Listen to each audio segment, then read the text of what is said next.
The candles were burning low in the hidden library beneath the monastery of Montségur. It was March of 1233, and outside the stone walls, the Inquisition was less than a day's march away. Inside, 3 monks moved in, practiced silence, their hands steady despite knowing that by morning everything in this room would cease to exist. 600 years of accumulated knowledge surrounded them. Manuscripts stacked on wooden shelves, scrolls tied with fraying cord. Loose pages covered in careful script, some ink so old it had faded to ghost traces on parchment. The library wasn't large by any measure, perhaps 30 feet across, low ceiling, narrow windows that had been bricked over months ago when the hiding began. But within these walls lived knowledge that most people in 1233 would never see, never know existed, and after tomorrow never could. Brother Thomas was making copies. His hand moved across fresh parchment with the muscle memory of 40 years, transcribing a medical treatise on surgical procedures. The original was in Arabic, translated into Latin decades before, and it described techniques for removing cataracts from the human eye. Simple procedures, the text claimed, if you understood the anatomy, if you knew where to cut and how deep.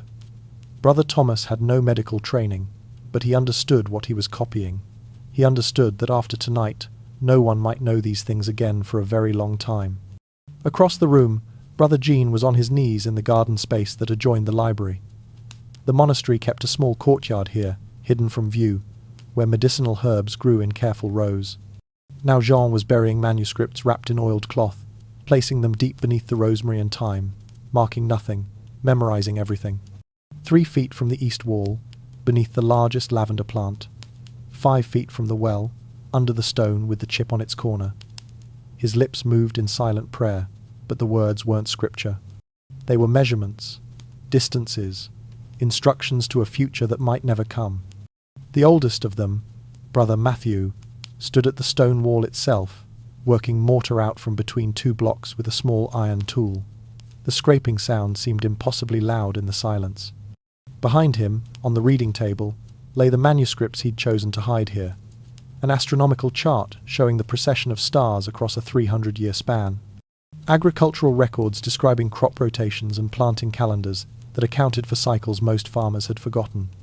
A treatise on mathematics that used symbols and concepts the official universities called heretical, not because they were wrong, but because they came from the wrong sources, from the Islamic world, from Jewish scholars, from traditions that predated the church itself.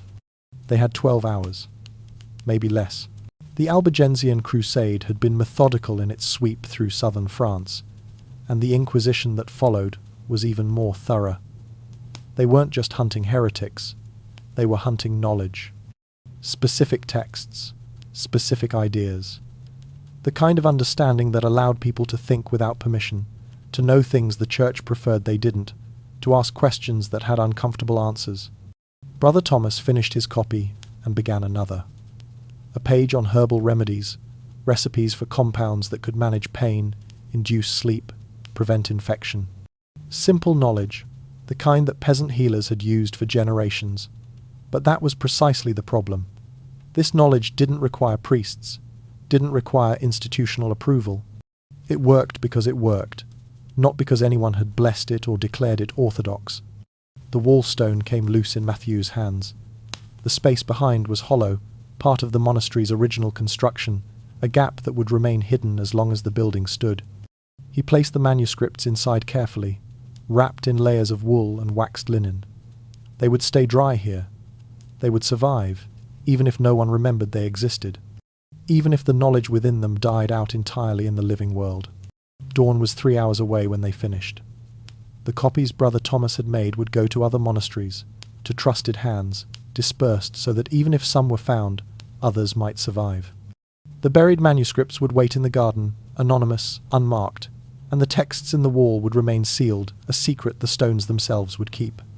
Brother Matthew pressed the stone back into place, working fresh mortar into the cracks with his fingers.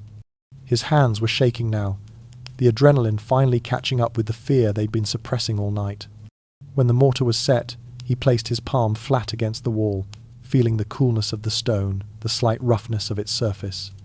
"They will forget," he whispered, so quietly the other monks couldn't hear. but the stones remember. Outside, in the distance, there was movement on the road. Torches, many of them. The Inquisition travelled with light, as if righteousness required visibility. As if what they were doing was something that could bear witness. The three monks extinguished their candles and waited for morning. We've been taught a particular story about the medieval period. A time of darkness and ignorance, when knowledge fled Europe and civilization regressed into superstition. When people believed the earth was flat, when medicine meant bloodletting and prayer, when scholarship disappeared behind monastery walls and stayed there, sterile and stagnant, until the Renaissance rescued humanity from its self-imposed stupor. That story is comfortable. It's clean. It makes history feel like progress, like we've climbed steadily upward from primitive darkness into enlightened modernity. It's also not entirely true. In 1240, a surgeon in Salerno named Roland performed a cataract operation with instruments and techniques that wouldn't be formally documented in medical textbooks until the 1700s. He used a needle to carefully displace the clouded lens, a procedure requiring intimate knowledge of eye anatomy and steady hands guided by understanding, not guesswork. His success rate, documented in scattered manuscripts, was comparable to pre-anesthetic surgery of the 19th century. This wasn't primitive medicine. This was sophisticated technique, practiced and refined. Roland wasn't unique. He was part of a tradition. Across Europe, in monastery schools that kept careful records, monks were working with mathematical concepts using Arabic numerals and algebraic thinking.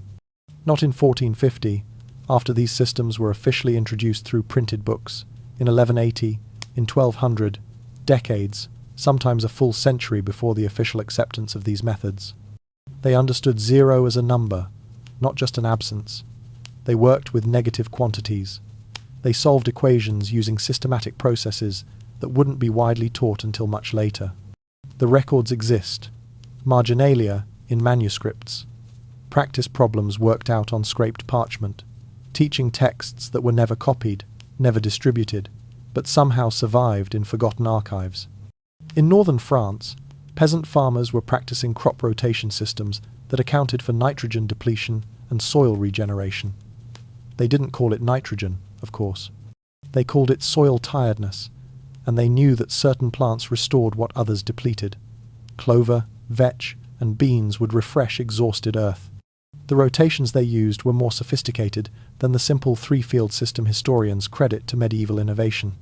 Some were practicing 4- and 5-field rotations, with companion planting and intercropping that optimized yield, while maintaining soil health. These techniques wouldn't be rediscovered by agricultural science until the 18th century, and when they were called revolutionary. They weren't new. They were remembered. Astronomical observations from the 12th and 13th centuries show something even stranger. Monks tracking stellar positions over decades noticed something we're told they couldn't have known. The stars were moving, slowly, shifting their positions relative to calendar dates in ways that suggested the Earth itself was in motion. They recorded the precession of equinoxes, the slow wobble of Earth's axis that takes 26,000 years to complete one cycle. They noted it carefully, mathematically, without declaring what it meant. Because declaring what it meant would have been dangerous. The 12th century was a golden period for knowledge in Europe. Translations flooded in from Arabic and Greek sources. Ancient wisdom, preserved and expanded by Islamic scholars, poured into monastery libraries and cathedral schools. Medical texts, mathematical treatises, philosophical works, astronomical charts. For a brief window, maybe 70 years, European scholars had access to accumulated knowledge spanning millennia and cultures. Then the 13th century began, and doors started closing. The Fourth Lateran Council in 1215 established new controls over religious doctrine and practice. The Inquisition formed shortly after, not just to hunt heretics, but to manage information. By mid-century, certain texts were explicitly forbidden. Possessing them meant excommunication or worse. Teaching their contents meant trial. Even knowing they existed could become dangerous. Lists were compiled, indexes of forbidden books, not just religious heresies, but scientific works, medical manuals, philosophical texts. Knowledge was being sorted into permitted and prohibited categories, and the criteria weren't always about truth or falsehood. Sometimes they were about control.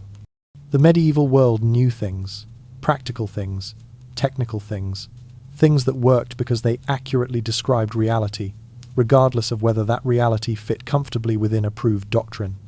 And all of that knowledge, all of those careful observations and tested techniques, didn't simply vanish through neglect or the passage of time. Something happened to it. Something deliberate. The question isn't whether medieval people were ignorant. The question is what happened to what they knew and why we were taught they never knew it in the first place. Knowledge doesn't disappear by accident. It requires effort, systems, consistent policy applied over generations, and in the 13th century, those systems were being carefully constructed. The Fourth Lateran Council of 1215 established more than religious doctrine. It created the framework for information control that would define European intellectual life for the next several centuries. Among its many decrees, buried in the formal language of ecclesiastical law, were provisions about who could teach, what could be taught, and how knowledge could be transmitted. Translations became a flashpoint.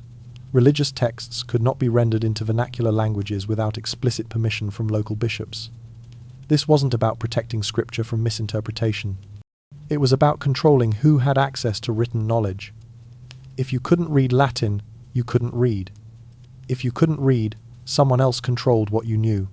The Inquisition, formed in 1231, is remembered for hunting heretics. But heresy is a broad category, and it included intellectual crimes as well as spiritual ones. Teaching certain subjects could make you suspect. Possessing certain books could make you guilty. The punishment for holding banned texts wasn't just confiscation. It was excommunication, imprisonment, or execution, depending on the severity and your willingness to recant. Lists were compiled with meticulous care, indexes of forbidden works. Some were religious texts deemed doctrinally problematic. Others were scientific treatises, medical manuals, and philosophical works whose content contradicted approved understanding. The criteria for inclusion weren't always obvious. A mathematical text might be banned not for its equations but for its source. An astronomical observation might be prohibited not for being wrong but for being too accurate in the wrong direction. Book burning was the visible mechanism, dramatic and final. Public events where manuscripts were piled and ignited, where accumulated knowledge turned to ash while crowds watched. But burning was inefficient. It created martyrs, drew attention, and required identifying every copy. There were subtler methods. Manuscripts require copying to survive. Parchment decays, ink fades. Without regular reproduction, texts simply disappear through natural entropy, so the quietest form of erasure was simply not copying. Controversial works would be allowed to decay naturally, never reproduced, never distributed, until only one crumbling copy remained in some forgotten archive. Then none. Excommunication served as professional destruction. Scholars who taught forbidden subjects found themselves cast out from universities, monasteries, and patronage networks. Their students were dispersed. Their works went unreproduced. Intellectual death was enforced through social mechanisms as much as legal ones. This created what might be called permitted ignorance.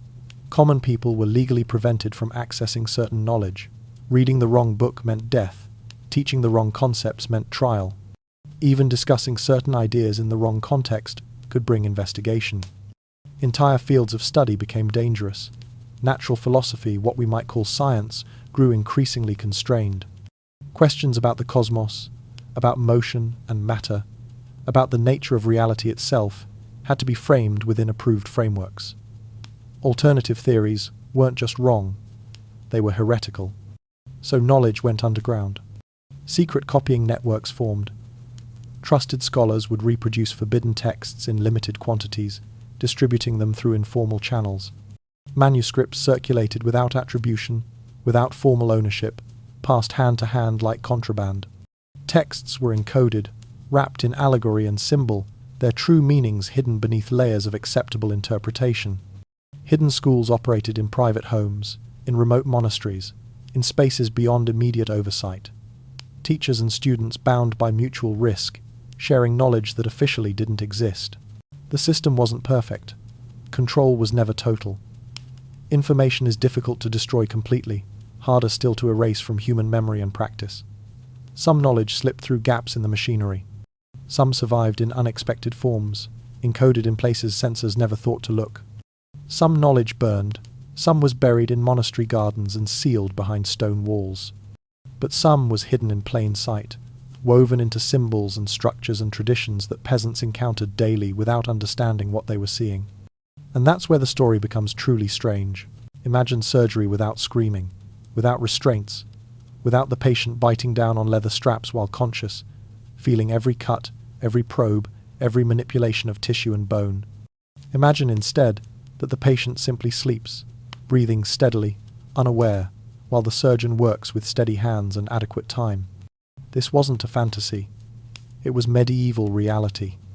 In the 12th and 13th centuries, surgeons in Italy, southern France, and Islamic Spain used something called a soporific sponge.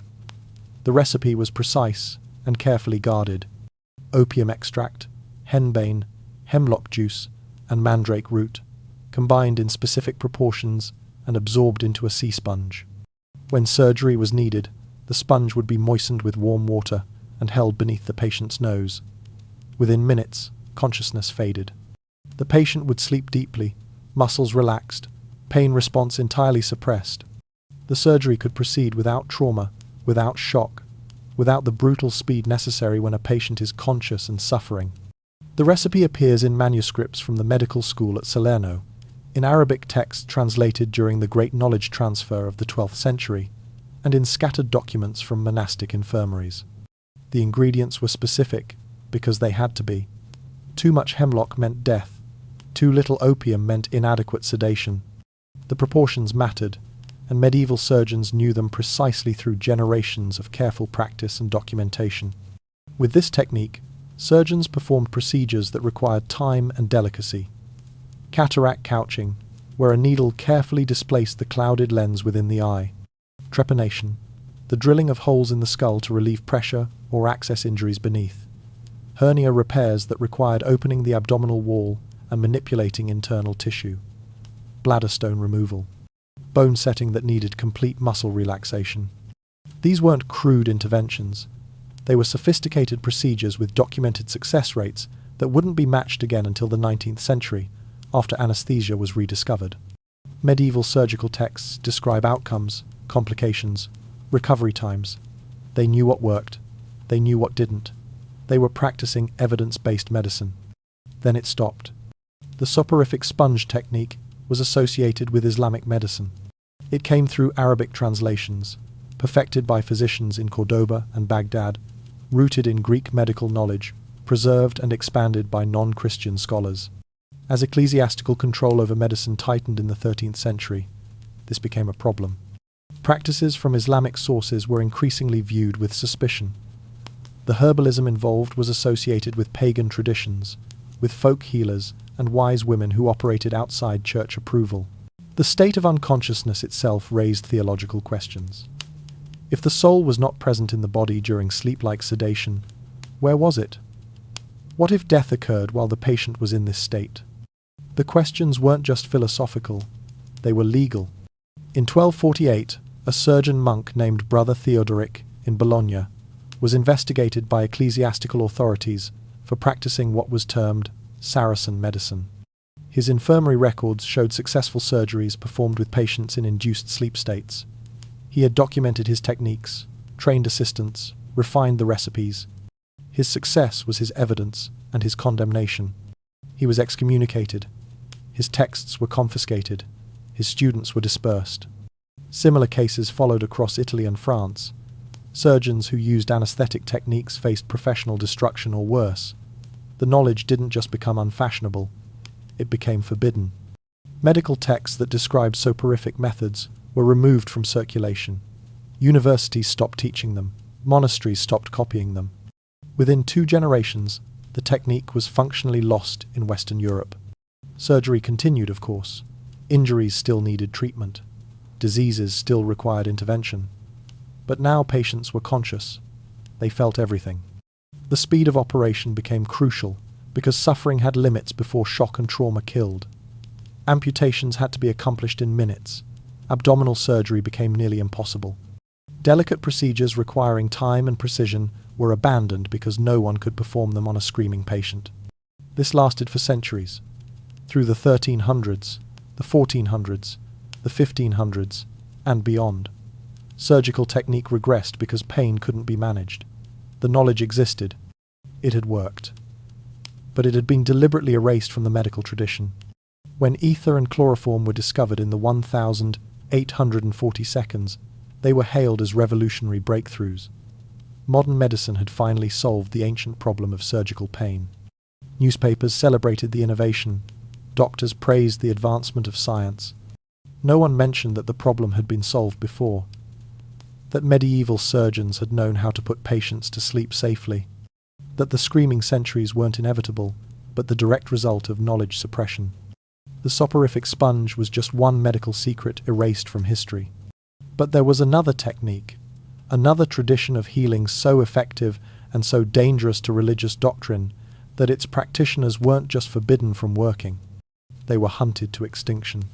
For most of medieval Europe, if you were sick, injured, or giving birth, you didn't see a university-trained physician, you saw a woman.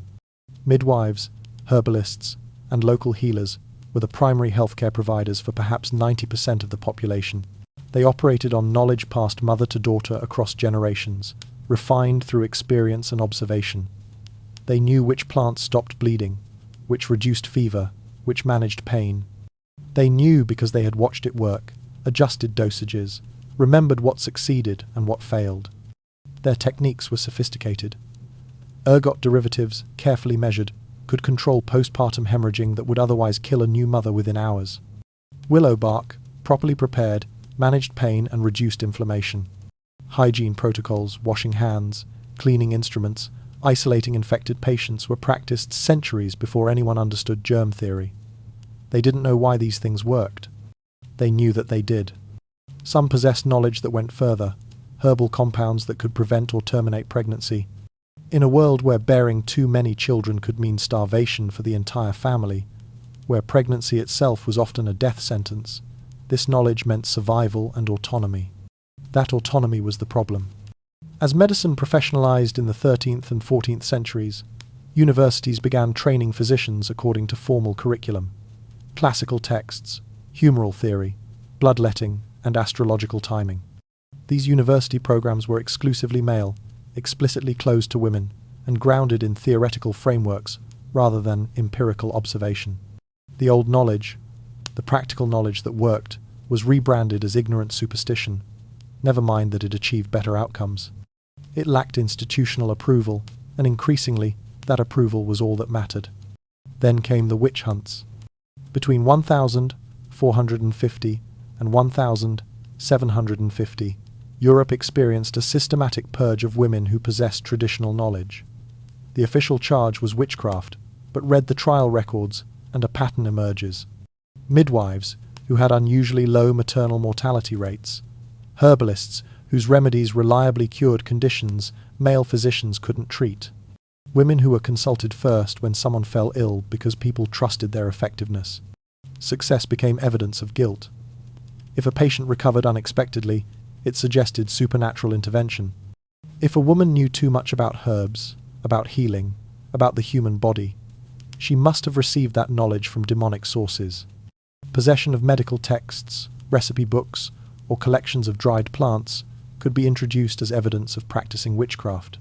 Trial records from Germany, France, and England show the pattern repeating. A woman is accused, her home is searched. Authorities find bundles of herbs, handwritten recipes, notes on which preparations treat which conditions. These are presented to the court as a witch's grimoire. She is tortured until she confesses to demonic pacts. She is executed, and her knowledge dies with her. In some regions, entire lineages of healing knowledge were wiped out within a generation. Daughters stopped learning from mothers because learning made you suspect. Women burned their recipe books, destroyed their herb gardens, distanced themselves from any practice that might be labelled witchcraft. The loss was catastrophic. Maternal mortality rates increased dramatically in areas where midwives were systematically eliminated. Common ailments that had been reliably treated became deadly again. Knowledge that had been refined over centuries vanished within decades. The professionalization of medicine claimed it was advancing beyond primitive folk practices. But the numbers tell a different story. Women were dying in greater numbers during childbirth attended by university physicians than they had under the care of traditional midwives. The approved methods were killing people, but they had institutional backing. The unapproved methods had worked, but the women who practiced them were dead. Witch hunts weren't about stopping evil. They were about erasing a knowledge tradition that threatened institutional control of healing, that gave women expertise and autonomy, that worked too well to ignore but couldn't be allowed to continue. 3 centuries of hunting, 3 centuries of burning, and with it, most of traditional women's medical knowledge disappeared into smoke and silence. But healing knowledge wasn't only herbal. There was another medical practice, another tradition so advanced and so disturbing to witness that its very existence was denied for 400 years. They travelled from village to village, these families with names everyone knew. The Thomases in Wales, the Huttons in Yorkshire, the Sweetings in Suffolk. If you fell from a horse, if your shoulder came out of its socket during harvest work, if a child broke an arm climbing trees, you didn't send for a physician. You sent for the bone setter. They worked with their hands, these practitioners. No formal education, no university training, no written text to consult. Their knowledge came through apprenticeship, watching their fathers and grandfathers work, feeling the movement of joints and the alignment of fractured bone beneath skin and muscle. They understood anatomy through touch and repetition, through hundreds of injuries treated across decades of practice. A dislocated shoulder required specific positioning. The patient would sit while the bone setter applied careful traction, rotating the arm through precise angles until the joint suddenly relocated with an audible sound. Modern orthopedic surgeons recognize the technique immediately. It works because it respects the actual mechanics of the shoulder joint, the way bone sits in socket, the angles that allow passage without causing further damage. Long bone fractures needed different handling. Traction to realign the broken segments, careful palpation to ensure proper positioning, then splinting that maintained alignment while allowing just enough movement to prevent joint stiffness. The bone setters knew that complete immobilization caused problems, that healing required balance between stability and gentle motion. They knew these things because they had seen what worked and what didn't. Their knowledge was empirical, tested against countless real cases, refined through immediate feedback. When a technique failed, the failure was obvious. When it succeeded, the patient walked again, worked again, lived without permanent disability. But this knowledge existed outside institutional approval. It wasn't in Latin texts, it wasn't taught in universities, and increasingly, it was viewed with suspicion. The Church taught that the human body was sacred, that direct manipulation of its internal structures bordered on desecration. Bone setters worked with broken bodies, touching, probing, forcing bone and joint into proper position through manual pressure. Their success came from understanding the body as a mechanical system, from knowing its structure intimately. That understanding was dangerous. It suggested the body was knowable through observation rather than doctrine, that skill came from practice rather than approved study.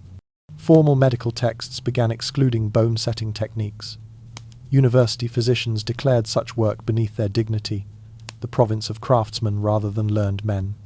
When they did attempt bone-setting in the 15th century, working from theoretical understanding without practical experience, the results were catastrophic. Improperly set fractures, permanent disabilities, injuries made worse by intervention from those who had credentials but lacked knowledge. Meanwhile, traditional bone setters were being marginalized. Apprenticeships were discouraged. Young people were prohibited from learning the craft. The knowledge was disappearing with each generation that failed to pass it on. Almost disappearing. In remote areas, in families that stayed isolated from urban control, the tradition survived. Father taught son, grandfather taught grandson, the techniques passing through demonstration and supervised practice. Never written down, never formalized, just continuous transmission of effective knowledge. Some of those families still exist, still practice. You won't find them in medical directories or professional registries. But in certain valleys, in particular regions, there are people who can set a broken bone using methods 800 years old, maintaining an unbroken line to medieval knowledge that officially ceased to exist. While medicine fought to survive underground, fragmenting and hiding, another field of forbidden knowledge was being systematically destroyed. One that promised not just healing, but transformation itself. The word alchemy conjures images of bearded mystics, hunched over bubbling cauldrons, chanting incantations, trying to turn lead into gold through magic and wishful thinking. It's become shorthand for pseudoscience, for the kind of delusional thinking that rational modernity left behind. That dismissal is convenient. It's also wrong. Medieval alchemy was chemistry. Sophisticated, experimental chemistry practiced by people who understood they were working with dangerous knowledge and needed to hide what they were doing. The symbolic language wasn't mysticism. It was code. When an alchemical text describes the marriage of the Red King and White Queen, it's documenting a specific chemical reaction between sulfur and mercury. When it speaks of the green lion devouring the sun, it's describing aqua regia, a mixture of nitric and hydrochloric acids, dissolving gold. The elaborate allegories and spiritual metaphors weren't poetic flourishes. They were encryption, a way to record genuine laboratory procedures while making them incomprehensible to anyone who didn't already know the key. The discoveries were real and significant. Medieval alchemists developed distillation techniques that allowed them to purify substances with remarkable efficiency.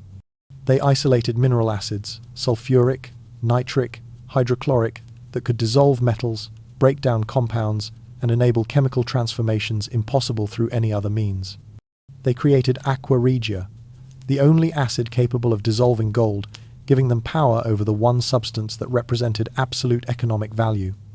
They discovered phosphorus, isolated it from organic materials, watched it glow in the dark with cold fire, a substance that seemed to capture light itself. They developed metallurgical processes that produced superior steel, not through supernatural transformation, but through careful control of carbon content, heating temperatures, and quenching methods. The techniques worked because they were based on systematic experimentation and observation. Their laboratories were real places with real equipment, hidden in monastery basements, in the cellars of wealthy patrons, in workshops disguised as other enterprises. They used sophisticated glassware alembics for distillation, retorts for heating substances, condensers for capturing vapors. They built furnaces capable of maintaining precise temperatures for hours. They kept detailed notes on procedures, on what worked and what failed, building a body of experimental knowledge. But they couldn't publish openly. Claiming to transmute metals was economic heresy. If you could actually turn lead into gold, you threatened the foundation of monetary systems. Kings and merchant houses controlled wealth through controlling gold supplies. Someone who could create gold destroyed that control. Even claiming it was possible was dangerous. Actually demonstrating functional transmutation techniques, even between other metals, could mean imprisonment or execution. The religious problem was different, but equally lethal. Chemical experimentation looked like sorcery. Substances that changed color, that produced flames or strange vapors, that transformed from solid to liquid to gas. This seemed like commanding nature through forbidden power. The boundary between natural philosophy and demonic practice was unclear and easily crossed in the eyes of authorities. So, alchemists wrote in symbols. Each substance had its designated sign. Procedures were described through allegory.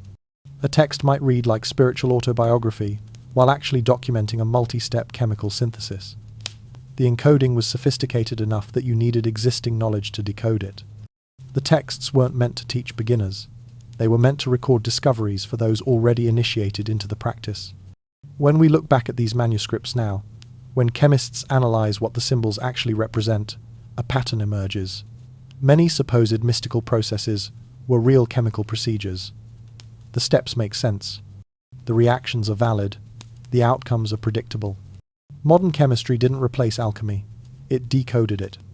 19th century chemists rediscovering procedures would sometimes find, buried in some archive, an alchemical manuscript describing the exact same process they'd just worked out, written 400 years earlier, hidden beneath layers of symbolic language.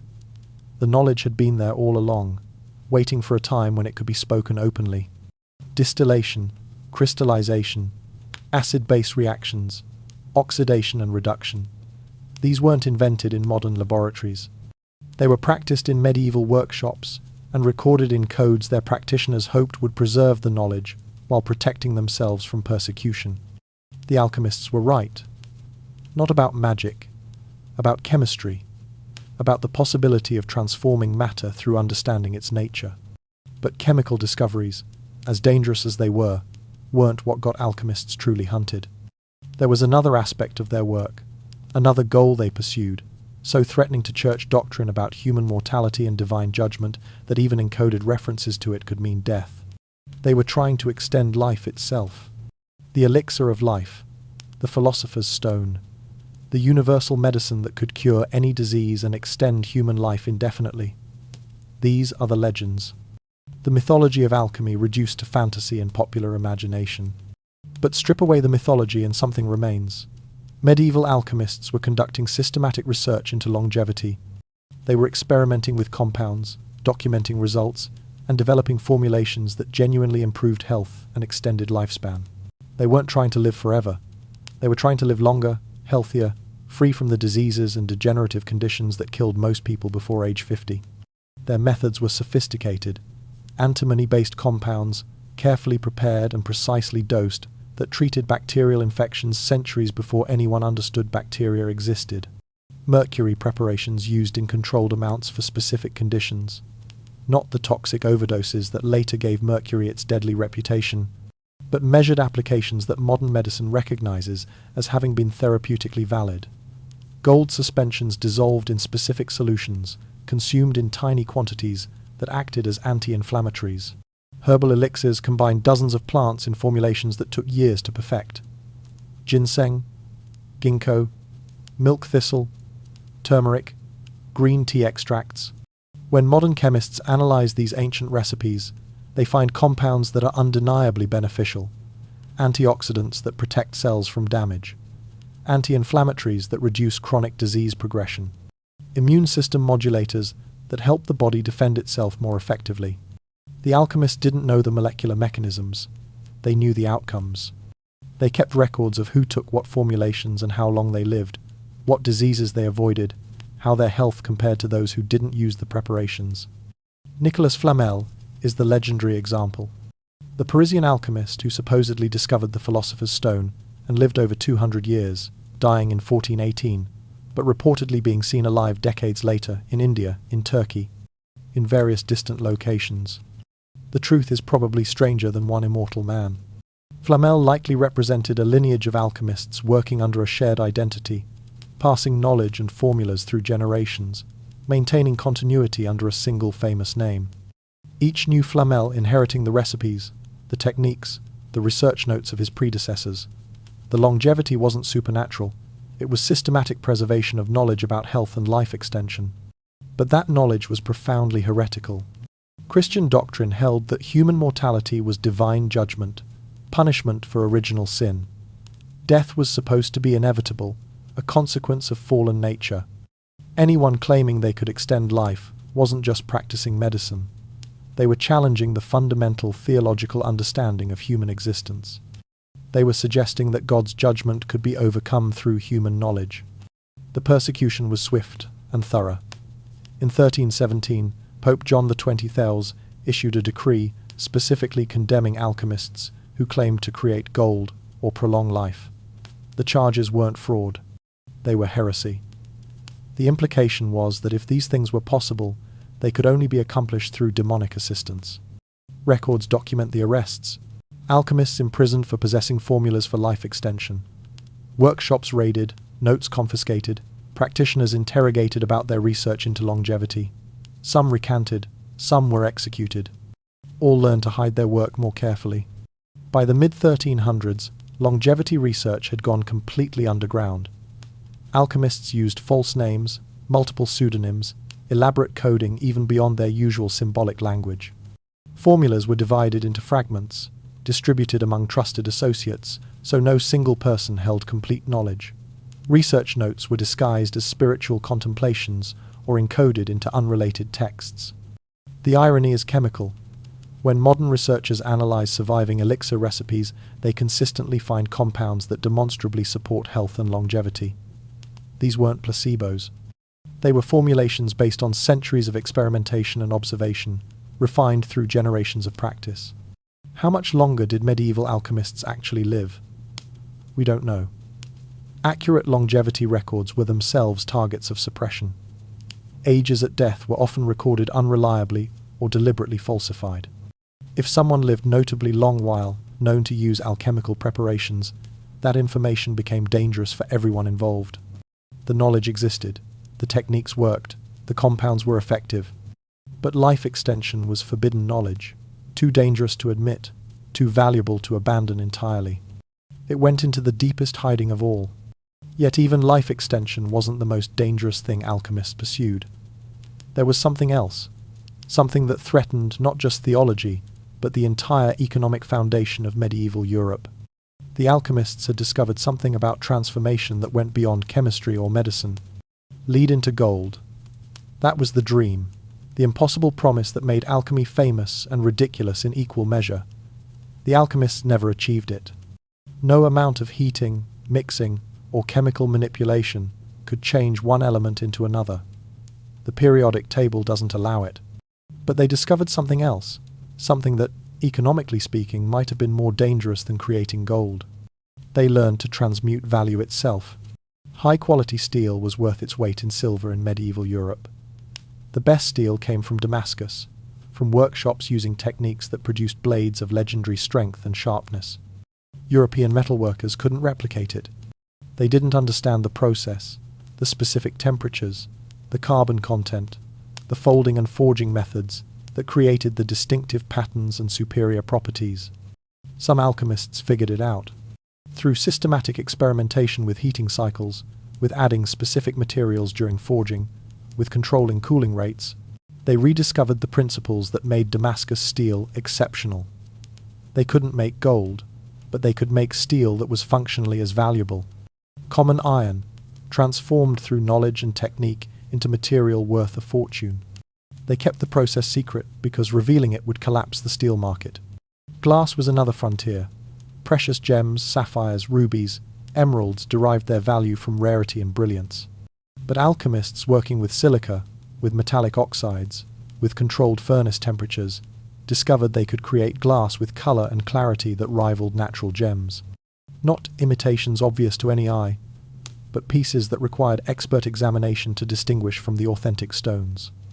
A merchant whose business depended on natural gemstone scarcity would see this as an existential threat. Pigments were equally valuable. Ultramarine blue, made from ground lapis lazuli imported at enormous expense from Afghanistan, was worth more than gold by weight. It was the color of heaven in religious paintings, of royalty in portraiture, rare and precious. Alchemists working with chemical synthesis discovered methods to create brilliant blue pigments from European minerals. Not quite identical to lapis ultramarine, but close enough that in a painting the difference became academic. Artists could suddenly afford blue. The merchants who controlled lapis supplies could not afford that. Gold plating was perhaps the most threatening technique. Methods for bonding gold to base metals so thoroughly that the result was indistinguishable from solid gold without destructive testing. An object could be made of copper or iron, coated with a microscopically thin layer of gold, and pass as solid gold in any normal transaction. The economic implications were staggering. Every gold item became suspect. Trust in the material itself eroded. Goldsmiths' guilds moved to protect their interests with force.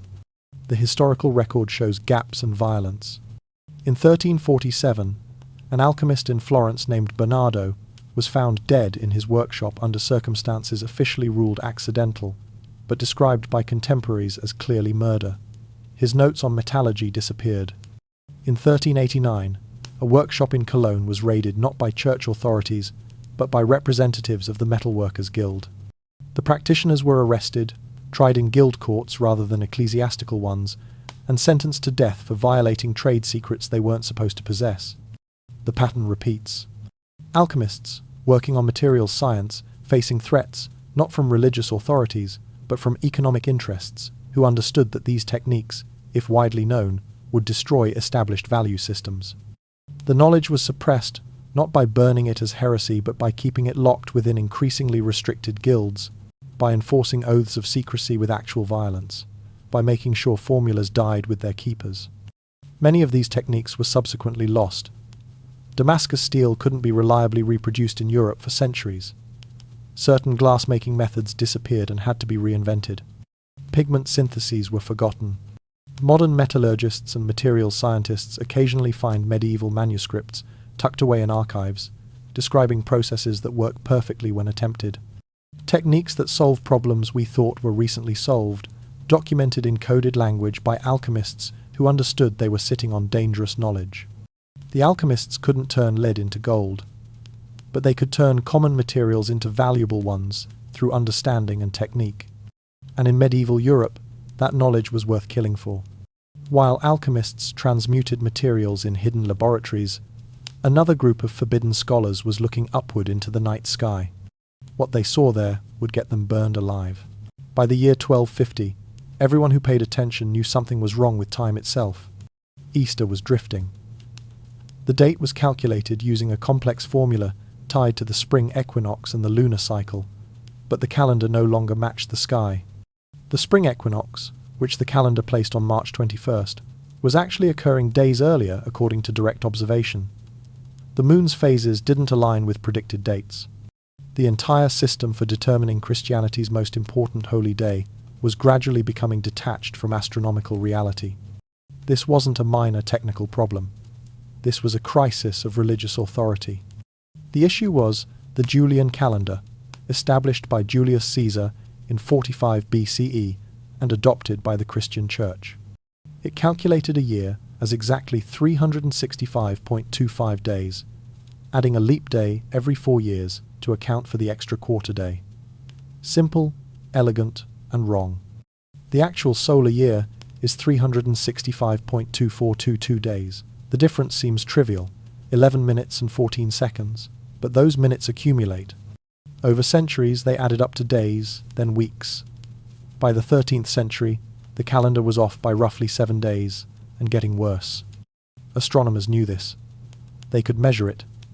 They tracked the equinoxes with precision, watching the sun's position at dawn against fixed markers, noting the slow drift. They understood the mathematics. The Julian calendar was losing time against reality at a predictable rate. Several scholars proposed corrections. In 1232, a monk named Johannes de Sacrobosco wrote a detailed treatise on calendar reform, calculating the precise error and proposing a solution. Skip leap years periodically to bring the calendar back into alignment. His mathematics were sound, his observations were accurate, his proposal was ignored. In 1267, the English scholar Roger Bacon wrote directly to Pope Clement IV, explaining the calendar error in exhaustive detail and urging immediate reform. He provided the calculations, showed the accumulating drift, explained the implications for determining Easter correctly. He warned that the longer the Church waited, the more severe the correction would need to be. His letter was received. His recommendations were filed away. Nothing changed. The problem was what the calculations revealed. To accurately track the equinoxes and lunar cycles, astronomers needed sophisticated mathematical models of planetary and stellar motion. These models worked, predicted eclipses decades in advance, explained the wandering of planets against the fixed stars.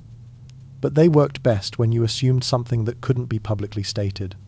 That the Earth was moving. A heliocentric model, with Earth orbiting the Sun, made the mathematics simpler, the predictions more accurate, the observations more coherent. Geocentric models could be made to work through elaborate systems of epicycles and adjustments, but they were increasingly strained, requiring constant patches to match what was actually visible in the sky. Medieval astronomers working on calendar reform knew this. They saw that their models implied motion of the Earth. They understood that acknowledging this publicly meant contradicting biblical passages that described the Earth as fixed and immovable, the Sun as travelling across the sky. So they encoded their work, published partial calculations without explaining the underlying models, shared knowledge privately while maintaining public orthodoxy. The calendar remained broken because fixing it required admitting observations that were theologically unacceptable. Some astronomers were investigated. In 1277, the Bishop of Paris condemned 219 philosophical and scientific propositions, including statements about the nature of the cosmos and the motion of celestial bodies. Scholars who had been working on calendar reform found their papers confiscated, their observations declared suspect, their methods questioned. The message was clear. Certain truths were more dangerous than useful. Europe continued using the flawed Julian calendar. Easter continued drifting away from its proper astronomical timing. Everyone involved in religious date-keeping knew the system was failing, but the political and theological cost of fixing it was too high. The correction finally came in 1582, 300 years after the problem was fully understood, and workable solutions had been proposed. Pope Gregory XIII implemented calendar reform, skipping 10 days to realign the calendar with astronomical reality and adjusting the leap year system to prevent future drift. The Gregorian calendar works because it's based on accurate observations of how the cosmos actually functions. The same observations medieval astronomers had made centuries earlier and were silenced for making. 300 years of using the wrong calendar because the right one required admitting uncomfortable truths about the Earth, the Sun, and humanity's place in a cosmos that refused to behave according to doctrine. The calendar crisis was just a symptom of deeper astronomical knowledge that had to remain secret. But some scholars went further, making observations that revealed something about the cosmos that still hasn't been fully explained. In the manuscript collection of the Bibliotheca Apostolica Vaticana, there's a star chart dated to 1246. It shows the constellation Orion in careful detail, stars marked with precision, their relative positions accurate according to modern measurements. Most of the stars are visible to the naked eye and pose no mystery. But 3 stars marked on the chart aren't visible to the naked eye. They're too dim. They require magnification to see, the kind provided by telescopes. Telescopes that weren't officially invented until Galileo's time, 400 years later. This isn't an isolated anomaly. A 13th century astronomical manuscript from Toledo contains charts of the Pleiades cluster showing 11 stars precisely positioned. The naked eye typically sees 6, perhaps 7, under ideal conditions. But this medieval chart shows 11, their positions matching what we can see through binoculars or small telescopes. Someone was observing details that shouldn't have been observable. In scattered manuscripts from the 12th century, there are references to optical instruments described as tubes, with carefully ground lenses at each end, used for viewing distant objects and celestial bodies. The descriptions are brief and technical, explaining focal lengths and lens curvature. These references appear in early copies of certain texts, then vanish from later versions. Someone was editing them out. Medieval Islamic astronomers definitely used magnifying lenses. Persian scholar Al-Haytham wrote extensively about optics in the 11th century, describing how curved glass could magnify and enhance vision. His works were translated into Latin and circulated in European monastery libraries. The knowledge was there, the technology was possible, and some evidence suggests it was being used. But if European astronomers had optical viewing instruments in the 1200s, why was this never officially documented? Why do the references disappear from later manuscript copies? Why does the technology seem to vanish entirely, requiring complete reinvention centuries later? The charts themselves pose deeper questions. Some medieval star maps show binary star systems, pairs of stars orbiting each other so close they appear as a single point to the naked eye. Distinguishing them requires either powerful magnification or access to much older charts from civilizations that had such magnification. The Orion chart we mentioned earlier shows Theta Orionis not as a single star, but as a cluster of 4, which is correct but impossible to see without optical aid. There are charts showing nebulae, fuzzy patches of light in regions where modern telescopes reveal clouds of gas and dust. The medieval charts mark these locations accurately, sometimes even noting their shape.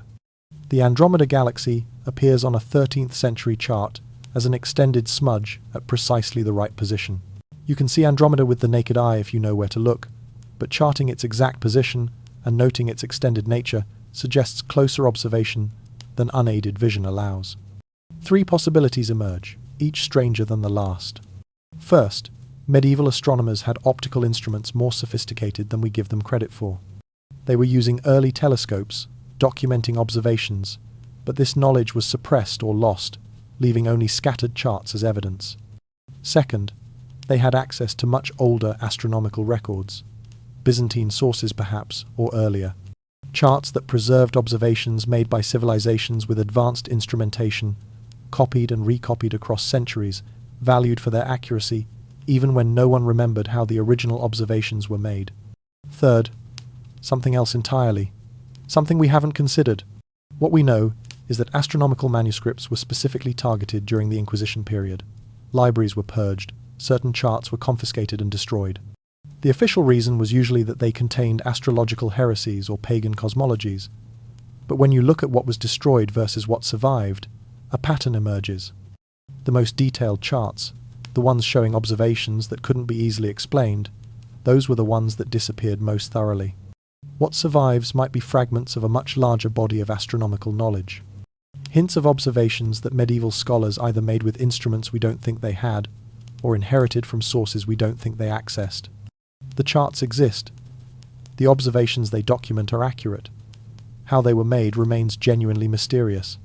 But forbidden charts, showing what medieval scholars could see, or knew about, were just one layer of the astronomical secrets that couldn't be spoken.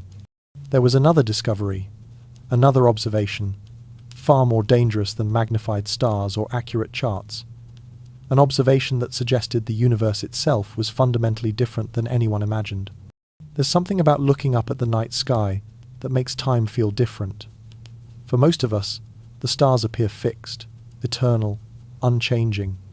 But medieval monks who spent their nights in monastery towers knew something else. They watched the same patch of sky for decades, then compared their observations with records made by brothers who had died long before they were born. And in those comparisons, they found something that shouldn't have been possible. The monasteries had an advantage no other institution possessed: continuity. While kingdoms rose and fell, while plagues swept through villages, the monasteries endured, and they kept records. Meticulous, obsessive records of everything they saw in the heavens. One monk would observe Jupiter's position relative to certain stars, noting it carefully in a ledger. 50 years later, another monk would consult that same ledger and make his own observations. Then another 50 years would pass, and another monk would add his notes to the growing collection. What they discovered, across these centuries of accumulated data, was pattern. Not the simple patterns anyone could see.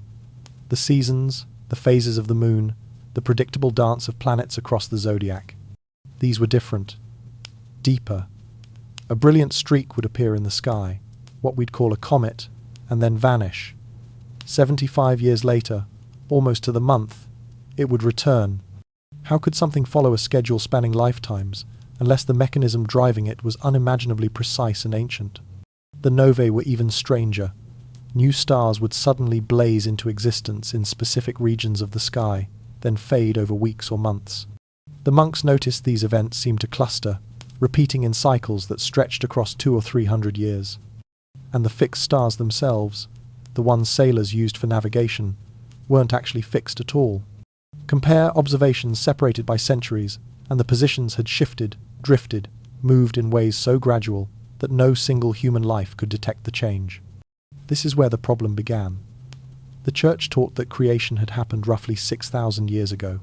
It was a timeline derived from Scripture, from the genealogies in Genesis, from careful theological calculation. 6,000 years. That's how old the universe was supposed to be. But the patterns the monks were seeing suggested something else entirely. These celestial cycles, these slow stellar drifts, implied time on a scale that didn't fit. The universe had to be ancient. Not thousands of years old, maybe millions. Some astronomers tried to make it work. They wrote elaborate theological arguments, suggesting that God had created the heavens with the appearance of age, that the patterns were divine tests of faith, that perhaps time itself worked differently in the celestial realm than on earth. Others simply stopped writing down what they saw. Better to observe in silence than to record heresy. But someone was paying attention to what was being recorded. Monastery libraries that had accumulated 3 centuries of astronomical data suddenly experienced fires. Entire archives vanished. When new inventories were taken, the gaps were obvious. All the records spanning more than a single human lifetime had been removed. What remained were scattered observations, disconnected data points that showed individual events but couldn't reveal the larger patterns. The irony was almost perfect. The Church had established these astronomical observation posts to calculate feast days, to maintain the calendar, to track the movements of heaven for religious purposes, And the monks had done exactly that, with such dedication and precision that they'd accidentally discovered evidence contradicting the very doctrine they served. The institution had created its own crisis, one hidden deep in the archives where only a few troubled scholars would ever see it. Centuries of careful observation lost. The patterns were still there in the sky, still cycling through their ancient rhythms. But the proof, the documented evidence that could have changed everything, was gone. Later astronomers would have to start over, rebuilding knowledge that had already been gathered and then deliberately destroyed. While astronomers looked upward, another group of forbidden scholars was looking at the Earth itself, and what grew from it held secrets that could feed the world or starve nations. History tells us that medieval agriculture was simple. Peasants divided their fields into 3 sections, one for winter wheat, one for spring, barley or oats, and one left fallow to recover. This 3-field rotation was considered an innovation, a step forward from the 2-field system used in Roman times. It's what you'll find in textbooks, described as the foundation of medieval food production. But there's evidence scattered across old parish records and folk traditions that tells a different story. Some villages practiced something more complex. A 4-field system that cycled through grain crops, legumes, cover crops, grown specifically to enrich the soil, and only then, a fallow period. This wasn't written in agricultural manuals because it wasn't understood as science. It was encoded in festival calendars, in seasonal celebrations that marked when to plant what in folk rhymes children learned that contained precise timing instructions disguised as nonsense verse. The key was nitrogen. Medieval peasants didn't know the chemistry, but they understood the principle through generations of observation. Certain plants, clover, vetch, field peas, made the soil better. Grow them in rotation with grain crops and yields increased, not slightly, dramatically. Records from some monasteries that tried to document peasant practices show yield differences of 30 or 40% compared to the standard 3-field approach. But this knowledge had a problem. It was connected to the old ways. The festivals that marked planting times weren't Christian. They were older, rooted in observations of stars and seasons that predated the church by centuries. The spring planting festival wasn't Easter. It was timed to when the Pleiades rose at dawn, when soil temperature reached a specific field that experienced farmers could judge by touch. The harvest celebrations contained encoded information about which fields should rest, which should take the nitrogen fixers, which were ready for grain again. When the church moved to erase pagan practices, they didn't realize they were destroying an information system. The festivals were banned, the folk rhymes were discouraged as superstition, and the knowledge transmission broke. An old farmer couldn't teach a young one by saying, "Plant when we celebrate the old festival," because there was no festival anymore. The timing that had been carefully calibrated over generations was suddenly disconnected from any calendar. The companion planting arrangements vanished too. Certain combinations of crops grown in adjacent rows controlled pests naturally. The peasants didn't call it integrated pest management. They just knew that if you planted flax near your potatoes, the beetles stayed away. If you mixed onions into your cabbage rows, the caterpillars went elsewhere. This knowledge was demonstrated, practiced, passed down through apprenticeship in the fields. What makes this particularly tragic is that the evidence shows up in unexpected places. Agricultural yields in some regions dropped after intensive Christianization campaigns. Not immediately, but within a generation or two, as the old farmers died and the young ones no longer had access to the complete knowledge system. Parish records show declining harvests, increasing food stress, villages struggling where they had previously thrived. Centuries later, agricultural reformers would discover crop rotation principles, nitrogen fixation, companion planting, and soil improvement through cover crops. They'd write treatises about these innovations, crediting the agricultural revolution with bringing scientific method to farming. But they were rediscovering what had already been known, what had been encoded in festival calendars and folk practices that the church had systematically destroyed. The sophistication was there all along. It just wasn't written in Latin, wasn't recorded in texts that historians would later study. It lived in oral tradition, in seasonal rhythms, in the collective memory of communities. And when those communities were forcibly converted, when their festivals were banned and their traditions suppressed, the knowledge died with them. Not completely, not everywhere, but enough that food production suffered. Lost planting systems reduced food production.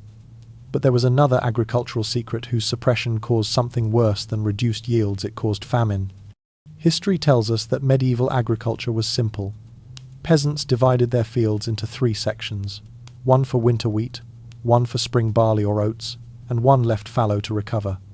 This 3-field rotation was considered an innovation, a step forward from earlier methods. It's what you'll find in textbooks, described as the foundation of medieval food production. But evidence scattered across old parish records and folk traditions tells a different story. Some villages practiced something more complex. A 4-field system that cycled through grain crops, legumes, cover crops grown specifically to enrich the soil, and only then a fallow period. This wasn't written in agricultural manuals because it wasn't understood as science. It was encoded in festival calendars, in seasonal celebrations that marked when to plant what, in folk rhymes children learned that contained precise timing instructions disguised as nonsense verse. The key was nitrogen. Medieval peasants didn't know the chemistry, but they understood the principle through generations of observation. Certain plants, clover, vetch, field peas, made the soil better. Grow them in rotation with grain crops and yields increased, not slightly, dramatically. Records from some monasteries that tried to document peasant practices show yield differences of 30 or 40% compared to the standard 3-field approach. But this knowledge had a problem. It was connected to the old ways. The festivals that marked planting times weren't Christian. They were older, rooted in observations of stars and seasons that predated the church by centuries. The spring planting festival wasn't Easter. It was timed to when the Pleiades rose at dawn, when soil temperature reached a specific feel that experienced farmers could judge by touch. The harvest celebrations contained encoded information about which fields should rest, which should take the nitrogen fixes, which were ready for grain again. When the church moved to erase pagan practices, they didn't realize they were destroying an information system. The festivals were banned, the folk rhymes were discouraged as superstition, and the knowledge transmission broke. An old farmer couldn't teach a young one by saying, "Plant when we celebrate the old festival," because there was no festival anymore. The timing that had been carefully calibrated over generations was suddenly disconnected from any calendar. The companion planting arrangements vanished too. Certain combinations of crops grown in adjacent rows controlled pests naturally. The peasants didn't call it integrated pest management. They just knew that if you planted flax near your potatoes, the beetles stayed away. If you mixed onions into your cabbage rows, the caterpillars went elsewhere. This knowledge was demonstrated, practiced, passed down through apprenticeship in the fields. The evidence shows up in unexpected places. Agricultural yields in some regions dropped after intensive Christianization campaigns. Not immediately, but within a generation or two, as the old farmers died and the young ones no longer had access to the complete knowledge system. Parish records show declining harvests, increasing food stress, villages struggling where they had previously thrived. Centuries later, agricultural reformers would discover crop rotation principles, nitrogen fixation, companion planting, and soil improvement through cover crops. They'd write treatises about these innovations, crediting the agricultural revolution with bringing scientific method to farming.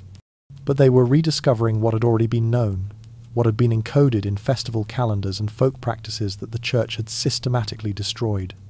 The sophistication was there all along. It just wasn't written in Latin, wasn't recorded in texts that historians would later study. It lived in oral tradition, in seasonal rhythms, in the collective memory of communities. And when those communities were forcibly converted, when their festivals were banned and their traditions suppressed, the knowledge died with them. Not completely, not everywhere, but enough that food production suffered. Lost planting systems reduced food production. But there was another agricultural secret, whose suppression caused something worse than reduced yields. It caused famine. Wheat built medieval Europe. That's the story we know. Fields of golden grain stretching across the landscape, ground into flour at stone mills, baked into bread that fed kingdoms. The entire feudal economy ran on wheat. But there's a reason it was wheat specifically, and that reason has nothing to do with nutrition or reliability. Wheat had to be milled. The grains were too hard to process by hand in any practical quantity. You needed a mill, those massive stone wheels powered by water or wind, and mills were expensive to build. So expensive that only lords could afford them. And once a lord built a mill, every peasant in the territory was legally required to use it. Bring your wheat, pay the milling fee, take your flour. It was taxation built into the food system itself, impossible to avoid because you literally couldn't eat your harvest without it. Now imagine you're a medieval peasant and someone tells you about a different plant. Small seeds, easy to thresh by hand, no mill required. You could grow it, harvest it, process it yourself in your own home, and never interact with the taxation system at all. From your perspective, this is freedom. From the Lord's perspective, this is theft. Amaranth was one of these plants. It produced seeds rich in protein, more nutritious gram for gram than wheat. It grew in conditions where wheat struggled, needed less water, tolerated poor soil better. There were varieties adapted to different climates across Europe, cultivated quietly in regions where people remembered the old ways. You could thresh it by rubbing the seed heads between your hands. Grind it with a simple stone mortar any household could make. No mill required, no taxation possible. The millet varieties were even more productive. In marginal soils where wheat barely survived, millet thrived. It matured faster, meaning you could sometimes get 2 crops in a season where wheat gave you 1. The yields were remarkable, especially considering these were plants growing in conditions wheat couldn't handle. And again, processing was simple enough to do at home. These weren't exotic imports or rare specimens. They were established crops with centuries of cultivation knowledge behind them. Peasants knew when to plant them, how to harvest them, how to store the seeds for next season. In some regions, particularly those with less feudal control, these alternative grains formed a significant part of the diet. But wheat was what the system needed, so the alternatives became peasant food. The language itself was a weapon. Eating amaranth or millet marked you as backward, poor, unable to afford proper Christian wheat bread. The crops became associated with paganism, with old practices the church wanted to erase. Social pressure did what law sometimes couldn't. If you wanted to be seen as respectable, progressive, properly Christian, you grew wheat. Some regions did pass actual restrictions, mandates about which crops could be grown on which lands, always favouring wheat. Requirements that certain percentages of fields be dedicated to approved grains. Economic pressure through tithes and taxes, structured to punish alternative crops. The machinery of control was sophisticated. The evidence of what this cost shows up in famine records. When wheat harvests failed, regions dependent solely on wheat starved. But there are scattered accounts of mountain villages, remote communities that maintained the old crops, surviving those same famine years relatively unscathed. These accounts were never emphasized. They raised uncomfortable questions about whether the wheat-based system was actually optimal or just more profitable for those in control. The knowledge faded. Each generation that grew up eating wheat bread looked down on the plants their grandparents had cultivated. Why grow peasant food when you could afford real grain? The cultivation techniques were forgotten. The seed varieties disappeared as nobody bothered to save them year after year. Within a few centuries, these crops existed only in the most isolated communities, places so remote that central authority couldn't effectively reach them. Modern nutritionists call amaranth a superfood now. They marvel at its protein content, its amino acid profile, its resilience as a crop. Researchers study these ancient grains as potential solutions to food security in changing climates. Nobody mentions that medieval Europe already knew all of this, that the knowledge was deliberately buried because plants you can't tax aren't useful to power structures, no matter how many people they could feed. The mountain communities that preserved these crops through centuries of suppression still exist. They still grow the old varieties, still process them the traditional ways. They're treated as quaint cultural holdouts now, practitioners of heritage agriculture, but maybe they're something else. Maybe they're the ones who refuse to forget what everyone else was forced to abandon. Banned plants meant famine vulnerability, but there was another agricultural technique, a way of growing food itself that was so productive, so revolutionary, that its practitioners were labelled witches. There's a type of garden that doesn't make sense from a modern agricultural perspective. Walk past a medieval cottage garden that's been maintained in traditional style, and you'll see chaos. Vegetables mixed with flowers, herbs scattered throughout, no clear rows or sections. It looks decorative, inefficient, more concerned with beauty than production. But measure the actual yield per square foot, and something strange appears. These gardens produce more food than they should.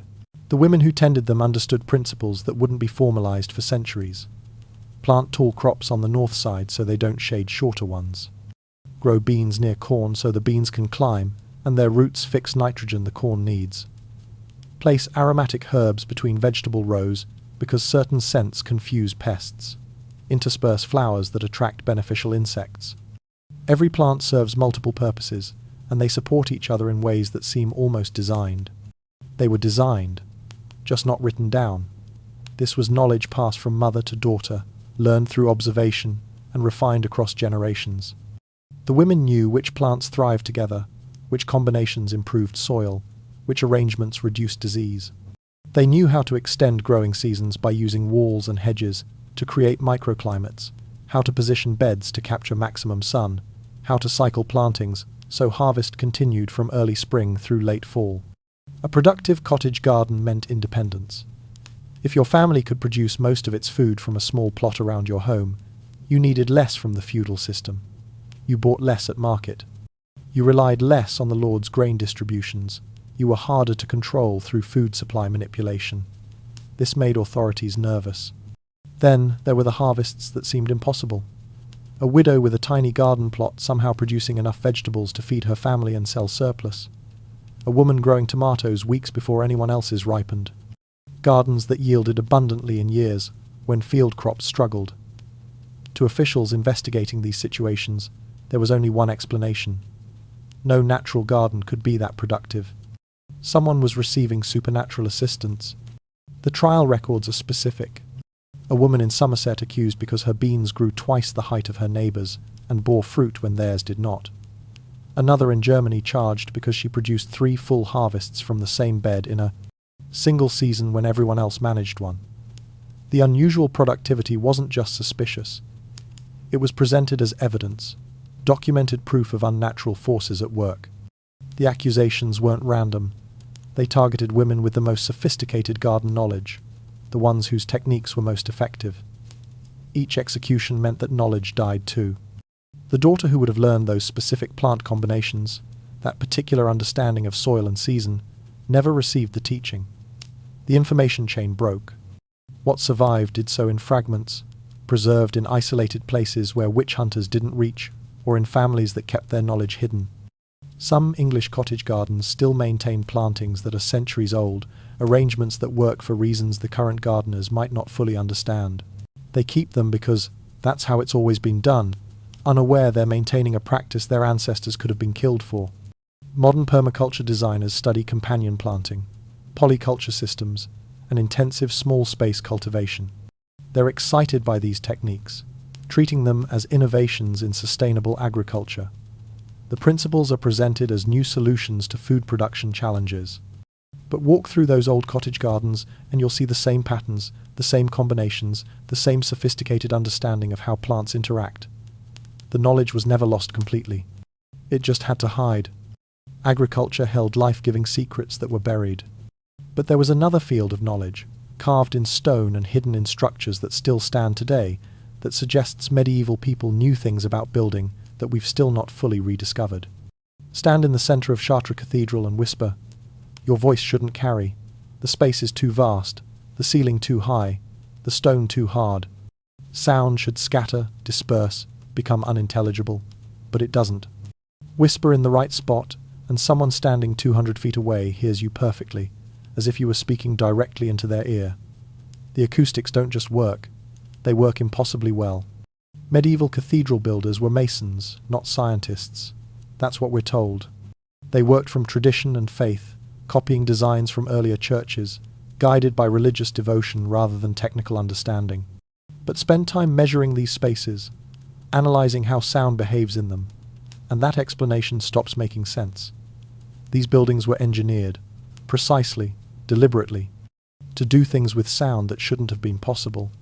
The vaulted ceilings aren't just beautiful, they're shaped to reflect sound waves in specific patterns. Certain curves focus acoustic energy toward the altar, amplifying a priest's voice so every word reaches the back of the nave without shouting. Other sections create diffusion, scattering sound evenly so a choir singing in one location seems to emanate from everywhere at once. The effect made the building itself feel alive, as if the stones were singing. Modern acoustic engineers have measured resonance frequencies in medieval cathedrals and found something unexpected. The spaces are tuned, not metaphorically, actually tuned, like musical instruments, to resonate at specific frequencies. The dimensional ratios between floor and ceiling, between nave width and transept length, align with musical intervals. When monks chanted in these spaces, the architecture reinforced certain frequencies while damping others, creating harmonic effects that pure voices couldn't produce alone. Some cathedrals create standing waves. Sound builds at particular locations in the room, intensifying until the air itself seems to vibrate. Stand in these spots during chanting, and you feel it physically, a pressure in your chest, a sensation that contemporary accounts described as the presence of God. We have a different explanation now. Infrasound and resonance frequencies can produce powerful psychological effects. The right acoustic environment induces altered states, feelings of awe, transcendence, spiritual presence. The cathedral builders were creating these effects intentionally. They knew what they were doing. The evidence is too consistent across too many buildings to be accidental, but they never wrote it down. Cathedral building guilds operated through apprenticeship. A master mason would take on students, teach them through demonstration and practice, passing knowledge directly from mind to hand. The techniques were trade secrets, jealously guarded. If you wanted to build a proper cathedral, you needed a guildmaster. There was no other way to access the knowledge. This created a monopoly. Only guild-trained architects could design spaces with the correct acoustic properties. Churches built by others might look similar, might copy the visual elements, the pointed arches, the rose windows, the flying buttresses. But they didn't sound right. The acoustic magic was missing. Without understanding the underlying principles, you couldn't replicate the effect. When the cathedral building guilds eventually disbanded, victims of changing economic systems and social upheaval, the knowledge went with them. Later architects had the buildings to study, but not the understanding of why they worked. Churches, built in the centuries after the medieval period, even those deliberately copying cathedral designs, lack the acoustic sophistication. They're beautiful structures, architecturally impressive, but acoustically ordinary. Modern researchers studying medieval cathedrals occasionally encounter design choices they can't explain. Stone placements that seem random but affect sound propagation in specific ways. Chambers built into walls that serve as resonators, amplifying certain frequencies. Architectural features with no obvious structural purpose that turn out to be acoustic elements. The buildings are still teaching lessons we haven't fully learned. The unsettling part is considering what this means. Medieval worshippers described profound spiritual experiences in these spaces. Feelings of divine presence, transcendent states, religious visions. We've attributed these experiences to faith, to cultural conditioning, to the psychological power of religious ritual. But what if the architecture was doing something more direct? What if the acoustic environment was inducing altered consciousness states, and the builders knew it? What if medieval cathedrals were consciousness-altering machines disguised as houses of worship, and the technique for building them was deliberately kept secret? Acoustic secrets remain sealed in stone. But cathedrals held another mystery, visible only from above, that suggests medieval builders could see their work from impossible angles. Look at a map of Chartres Cathedral from ground level, and you see a church. Beautiful, impressive, but fundamentally comprehensible. Look at it from above, and something else emerges. The floor plan forms geometric patterns that connect to astronomical measurements. The labyrinth embedded in the floor traces ratios that mirror planetary orbits. The entire structure, when viewed from a bird's perspective, reveals design intentions that make no sense unless the builders could somehow see their work from that angle. They couldn't. Obviously they couldn't. There were no airplanes, no helicopters, no way to hover above the construction site and verify that the proportions were correct. Yet the proportions are correct, precise, matching ratios derived from celestial mathematics that weren't formally documented for centuries after the cathedral was built. This isn't isolated to Chartres. Survey medieval town layouts in southern France and you find something peculiar. Streets and major buildings align with stellar constellations, not approximately, precisely. The spatial relationships between churches mirror the spatial relationships between stars, creating terrestrial maps of the heavens. You can't see these patterns from ground level. They only become apparent when you view the entire town from above, when the individual structures blur into points and the overall geometry reveals itself. Church orientations present another puzzle. Medieval churches were supposedly oriented toward Jerusalem, or toward the sunrise on their patron saint's feast day. Simple enough as an explanation. But analyze the actual orientations across entire regions and geometric networks emerge. Churches separated by miles connect through sightlines and angular relationships that create patterns across the landscape. Triangulations, ratios, geometric forms that span territories larger than any individual could survey without elevation.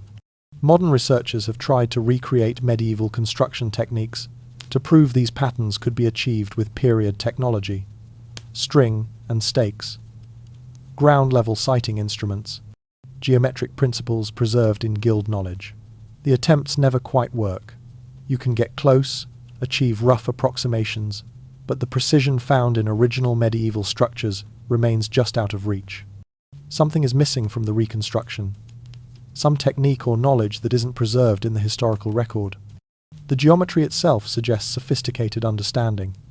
These weren't simple shapes. The patterns involve complex ratios, proportional relationships that remain consistent across different scales. Creating them requires not just practical skill, but theoretical knowledge.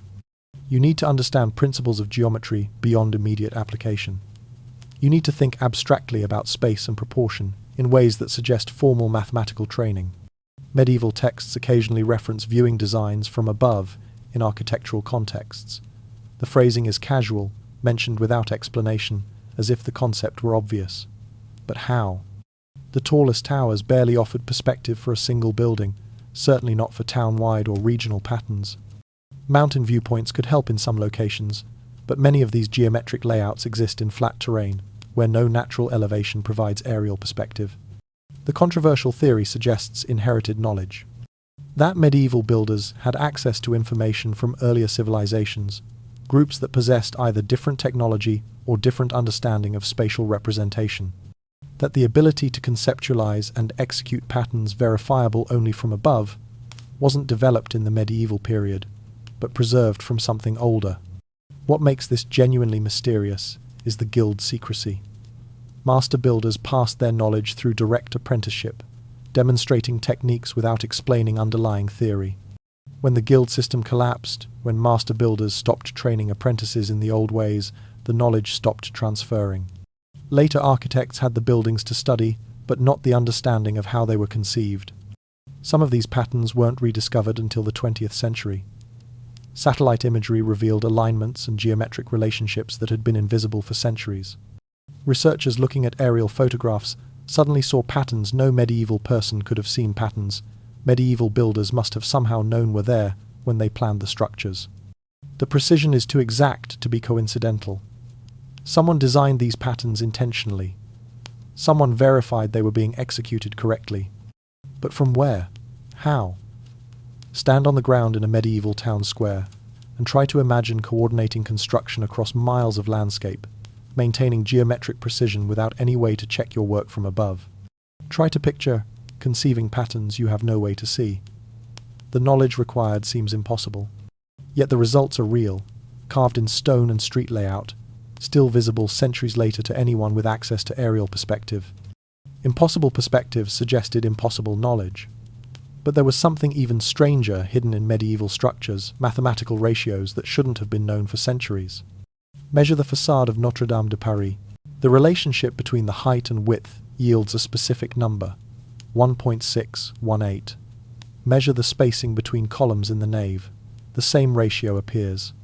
Check the proportions of the rose window, the placement of architectural details, the subdivisions of wall sections. Again and again, 1.618. This number, called the golden ratio or phi, shows up throughout medieval architecture with consistency that can't be accidental. The strange part is timing. The golden ratio wasn't formally documented in European mathematical texts until the Renaissance.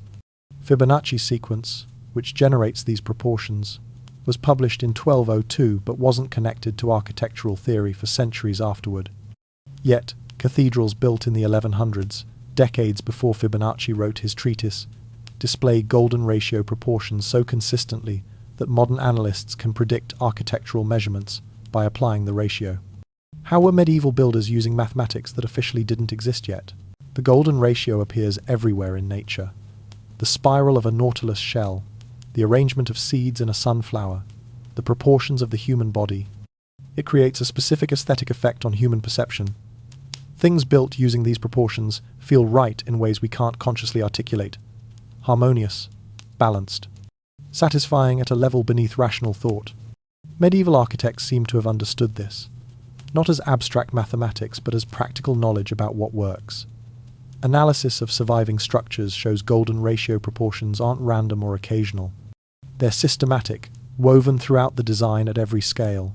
The overall building proportions, the relationships between major spaces, the placement of windows and doors. Even the decorative elements follow the ratio. Chartres Cathedral is particularly revealing. The western facade height divided by its width, 1.618. The height of the nave divided by the width, 1.618. The proportions of individual bays, the spacing of columns, the dimensions of the labyrinth. The ratio appears in dozens of measurements throughout the structure.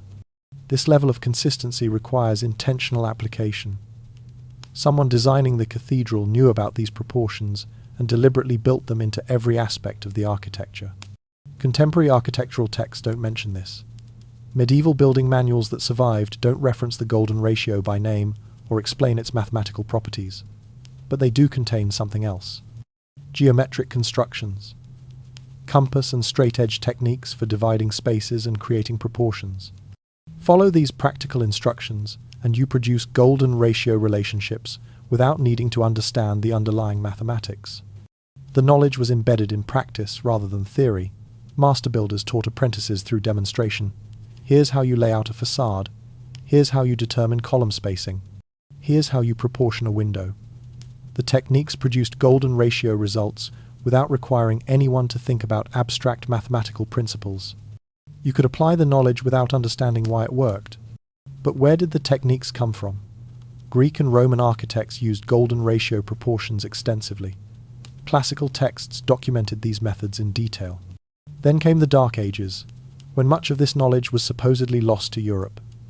Except it wasn't entirely lost.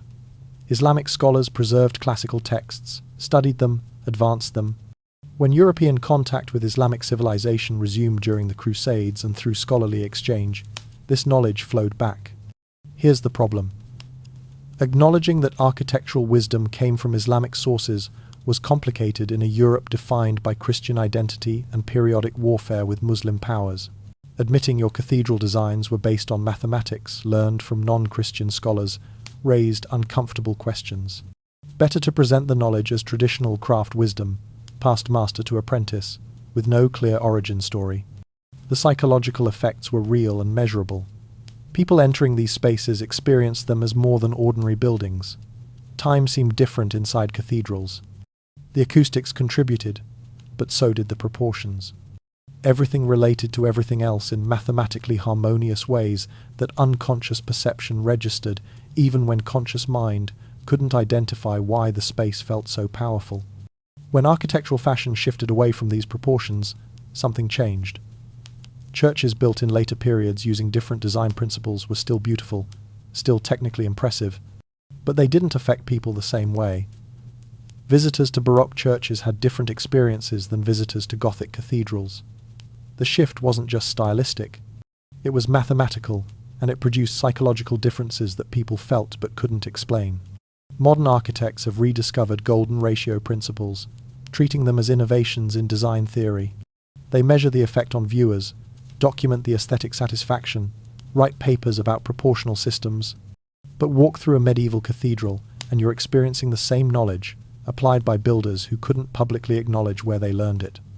The harmony is still there, carved in stone, waiting for anyone who enters to feel its effect, whether they understand the mathematics or not.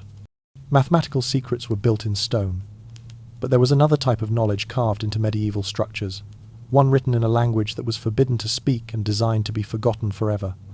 Imagine being literate, but forbidden to read. You've learned the shapes of letters, understand how they combine into words, can decode meaning from marks on a page. But the only books that exist are written in a language you don't speak, Latin, the language of priests and scholars, of Rome and the Church. Everything important, everything worth preserving, exists only in this foreign tongue that takes years of specialized education to master. This wasn't accidental. It was policy. Early medieval Europe was developing rich literary traditions in local languages. People were writing poetry in Occitan, keeping records in early French, creating literature in various Celtic tongues. These languages were evolving into sophisticated written forms capable of expressing complex ideas, and then the Church decided this was a problem. The reasoning was straightforward. If religious texts existed in vernacular languages, people could read them directly. They wouldn't need priests to interpret scripture. They could form their own understandings, their own relationships with religious ideas, without clerical mediation. This was unacceptable. The Church's authority rested on being the exclusive intermediary between humanity and the divine. Direct access to texts threatened that monopoly. So, they started prohibiting it. The Council of Toulouse, in 1229, banned vernacular Bible translations outright. Possessing religious texts in your local language became heresy. Not just discouraged, not just frowned upon. Heresy. The kind of crime that got you investigated, tried, potentially executed. The prohibition extended beyond religious texts. Scholarly works, philosophical treatises, scientific observations, anything considered important knowledge had to be in Latin. Writing serious content in vernacular languages marked you as unserious, uneducated, possibly dangerous. The message was clear. Real knowledge belonged in Latin, and if you couldn't read Latin, you didn't deserve access to real knowledge. This created something peculiar in literacy statistics. In some regions, literacy rates actually declined during this period. Not because educational systems were failing, but because the language people could read was being systematically prohibited. A farmer who could read Occitan was suddenly illiterate by official standards if Latin was the only recognized language of written knowledge. His skill didn't matter anymore. The knowledge he could access in his own language was being destroyed or locked away. The impact on vernacular literary traditions was devastating. Occitan had been developing a sophisticated poetic tradition in southern France. Then came the Albigensian Crusade, followed by systematic suppression of Occitan culture. The language was relegated to peasant speech. Its literary works were scattered, burned, lost. Within a few generations, a language that had produced complex literature became something you spoke at home but never wrote. Celtic languages faced similar campaigns. Irish, Welsh, Breton, each had literary traditions stretching back centuries. Each was systematically marginalized, pushed out of official documentation, prohibited from religious or scholarly contexts. The languages survived in oral tradition, but their written forms atrophied or disappeared entirely. Underground movements emerged. Secret schools teaching vernacular literacy, illegal translation projects, producing religious texts in local languages, families hiding books written in prohibited tongues. The risks were substantial. Possession of a vernacular Bible could trigger inquisitorial investigation. Teaching vernacular literacy could be prosecuted as preparing people for heresy. The punishments were severe because the threat was existential. A population literate in their own language was a population that could organize, that could access ideas without clerical filtering, that could develop their own interpretations of religious and philosophical questions. Information would flow horizontally between people rather than vertically through church hierarchy. Control would slip. Latin maintained that control. It required specialized education only available through church institutions, years of study, mastery that marked you as part of the educated elite. If you controlled Latin literacy, you controlled who could access written knowledge. You could read texts, interpret them, explain them to others, while ensuring they couldn't verify your interpretations independently. This wasn't about preserving a prestigious classical language. It was about information as weapon, about maintaining knowledge monopoly, about ensuring that understanding itself remained property of the institution, rather than being democratically accessible. The systematic privileging of Latin over vernacular tongues was a deliberate architecture of ignorance designed to keep the majority of the population dependent on clerical mediation for access to written wisdom. Language control was knowledge control, and the Church understood this perfectly. Controlling language controlled knowledge. But there were older languages with roots deeper than Latin, that carried knowledge so dangerous that speaking them meant death. Walk into a medieval cathedral and look at the stones. Not the grand architectural features, but the individual blocks. Small symbols carved into their surfaces. Marks that look decorative or random. Most visitors never notice them. Historians catalogued them as masons' marks, simple signatures identifying which craftsman cut which stone. But measure the patterns, compare symbols across different cathedrals, and something else emerges. These marks aren't signatures, they're instructions. The symbols form a language, a visual code that transmitted complex architectural information between stonemasons who might never meet, who might work centuries apart. A particular mark indicated load-bearing capacity, another specified cutting angles. Combinations of symbols communicated structural principles, described how stones should be positioned, warned about particular geological weaknesses in the material. An illiterate mason could read these marks and understand sophisticated engineering concepts that would take paragraphs to explain in Latin. This wasn't the only secret language. Medieval Europe was full of them. Herbalists encoded knowledge in folk songs. Melodies everyone knew, verses children sang without understanding. But listen carefully to the lyrics, and technical information emerges. Plant names disguised as character names. Growing conditions described through metaphor. Medicinal properties hidden in seemingly nonsensical verses about what happened to the farmer's daughter or the old woman in the woods. Sing the song correctly, and you were transmitting a pharmaceutical formula. The information survived because it sounded like entertainment. Professional groups developed entire vocabularies that existed only in speech. Tinkers had their own language, incomprehensible to outsiders, that allowed them to discuss metallurgy and repair techniques openly while traveling. Craftspeople used coded phrases to identify guild members, reveal skill levels, and share technical knowledge without written documentation. These cants functioned as verbal passwords, information security through linguistic exclusion. The systems were sophisticated. Traveling craftspeople could meet strangers and, through carefully coded conversation, determine technical expertise, guild affiliation, and trustworthiness. A casual exchange about weather might actually be discussing tempering techniques. Comments about a journey could encode information about material quality. The entire conversation happened on two levels, simultaneously mundane surface meaning for eavesdroppers, technical substance for those who understood the code. Visual symbols extended beyond architecture. Marks chalked on doorframes told traveling communities whether houses were friendly or dangerous, whether authorities were active in the area, what resources might be available. Patterns in pottery identified not just makers, but encoded information about clay sources and firing techniques. Textile patterns preserved dye formulas and weaving methods in visual forms that looked purely decorative. These languages survived through oral tradition and practical use.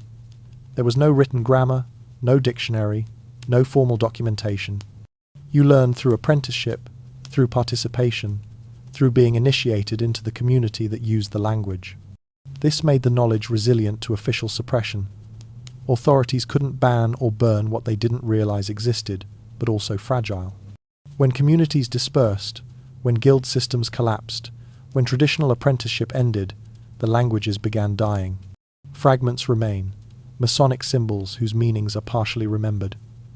Folk songs that everyone knows but nobody understands. Professional jargons in various trades that preserve medieval terms without anyone remembering why those specific words were chosen. The codes exist in pieces, scattered across cultural traditions, waiting for someone to recognize them as languages rather than artifacts. Modern researchers occasionally crack these codes. A musicologist analyzing folk songs discovers that apparently nonsense lyrics actually describe herbal preparations in precise detail. An architectural historian realizes that seemingly random mason's marks form a sophisticated structural notation system. A linguist studying thieves' cant finds it preserves technical terminology from medieval crafts. Each discovery reveals that what was dismissed as superstition, entertainment, or meaningless tradition was actually knowledge storage. Information hiding in plain sight, preserved through human creativity under conditions where official recording was impossible or dangerous. The code languages were survival mechanisms, ways for communities to maintain their expertise despite suppression, illiteracy, and institutional hostility to their work. The ingenuity is remarkable. People found ways to encode complex technical information in songs, symbols, and secret vocabularies that could survive for centuries without written documentation. Knowledge persisted not despite the absence of official channels, but through deliberate creation of unofficial ones.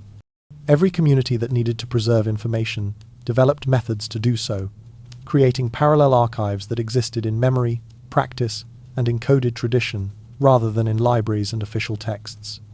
Code languages preserved technical knowledge. But there was one language system so completely erased that even its existence was forgotten, a language that claimed to speak directly to the divine. There was a theory that made perfect sense to medieval scholars. Before Babel, before God confused human language and scattered people across the earth, there was one language, a perfect language. The tongue Adam used to name the animals, the words spoken in Eden, a linguistic system that wasn't arbitrary but true, where the sound of a word matched its essence, where speaking correctly meant speaking reality itself into being. If that language had existed, its structure must still be embedded somehow in the languages that descended from it. Find the pattern, reverse engineer the principles, and you could reconstruct what was lost. You could speak truth in ways impossible in corrupted modern languages. You could access knowledge that language barriers currently concealed. This wasn't mysticism to medieval linguists. It was research. Serious intellectual work pursued by respected scholars who believed that understanding language structure would unlock fundamental truths about reality itself. Raymond Lull was perhaps the most systematic. In the 13th century, he created elaborate frameworks mapping relationships between concepts, words, and divine principles. His systems used rotating wheels and combinatorial logic to generate connections between ideas, attempting to build a language where every statement would be logically verifiable, where truth and falsity could be determined through linguistic structure alone. He wasn't inventing fantasy. He was trying to discover the deep grammar of existence. This research drew from everywhere knowledge could be found. Kabbalistic traditions suggested Hebrew contained encoded divine truths in its letter structures. Islamic scholars had developed sophisticated linguistic theories about how Arabic related to fundamental reality. Neoplatonic philosophy proposed that language wasn't just descriptive, but participatory in what it described. Medieval linguists synthesized these traditions, creating frameworks that crossed religious and cultural boundaries. The work was productive. They discovered principles of comparative linguistics centuries before it became a formal discipline. They developed logical systems for analyzing language structure that anticipated modern formal logic. They created artificial languages designed to express pure philosophical concepts without the ambiguity of natural languages. And the Church declared it sorcery. The reasoning went like this. If you're trying to discover the language of angels, you're attempting to command angels. If you're creating linguistic systems to access divine truth directly, you're bypassing the Church's authority to interpret divine will. If you're suggesting that reality can be manipulated through proper language use, you're claiming powers that belong only to God. Linguistic research became indistinguishable from magic. Manuscripts analyzing language structure were burned alongside grimoires.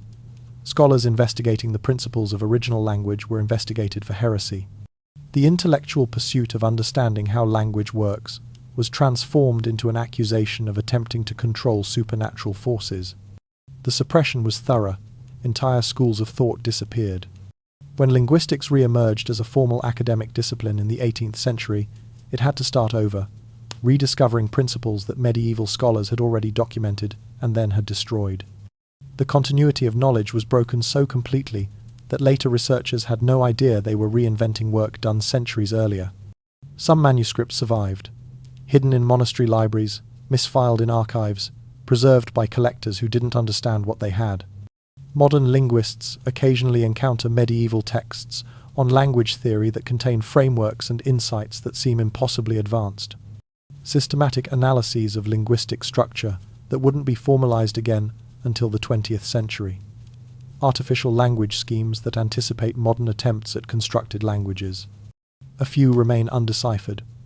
written in systems that might themselves be artificial languages, or encoded to avoid detection, or simply so specialized that modern scholars lack the context to interpret them. They sit in collections, catalogued but not understood, possibly containing approaches to language that contemporary linguistics hasn't yet rediscovered. The tantalizing possibility remains that medieval scholars, pursuing what they believed was the original language of divine truth, actually discovered something real about how language structures thought and reality. That their research was suppressed not because it was false, but because it worked in ways the church couldn't control. Language could unlock divine truth, or so medieval scholars believed. But there was another practice, another way of connecting to the sacred, that the church found even more threatening than forbidden words because it worked. Walk through the British countryside, and you'll occasionally find them. Ancient stone wells, some still flowing, others dry now, many marked with Christian crosses or dedicated to obscure saints. They look quaint, historical, the kind of thing you photograph and forget. But talk to older locals, and different stories emerge. Their grandparents remembered when people still visited these wells for healing, when specific springs treated specific ailments, when timing your visit to seasonal cycles mattered. Medieval Europe was covered with these sites, thousands of them. Springs that emerged from hillsides, wells that never ran dry, rivers with particular bends or pools considered sacred. Each had a reputation. This water for eye problems, that spring for skin conditions, another for drinking when you needed strength or fertility or protection from disease. This wasn't superstition. Or rather, it wasn't only superstition. Certain springs actually contained high concentrations of minerals that had medicinal effects, sulfur springs that helped skin conditions, iron-rich waters that treated anemia, calcium-heavy sources that aided bone health. Medieval people didn't understand the chemistry, but they understood the results. Drink from this well when you're sick in this way, and you got better. The knowledge was empirical, accumulated across generations of observation. The well-keepers maintained this information.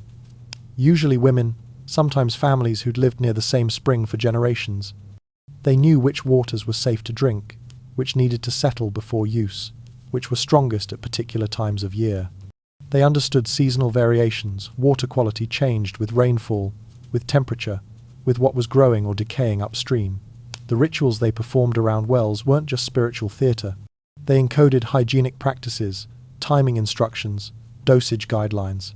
Pre-Christian Europeans had venerated water sources for centuries before Christianity arrived. Springs were seen as gateways to the underworld, places where earth and water met and something sacred emerged. Specific deities were associated with particular springs. The practices were religious, yes, but also practical.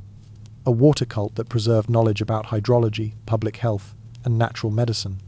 The church couldn't ignore these sites. Too many people visited them.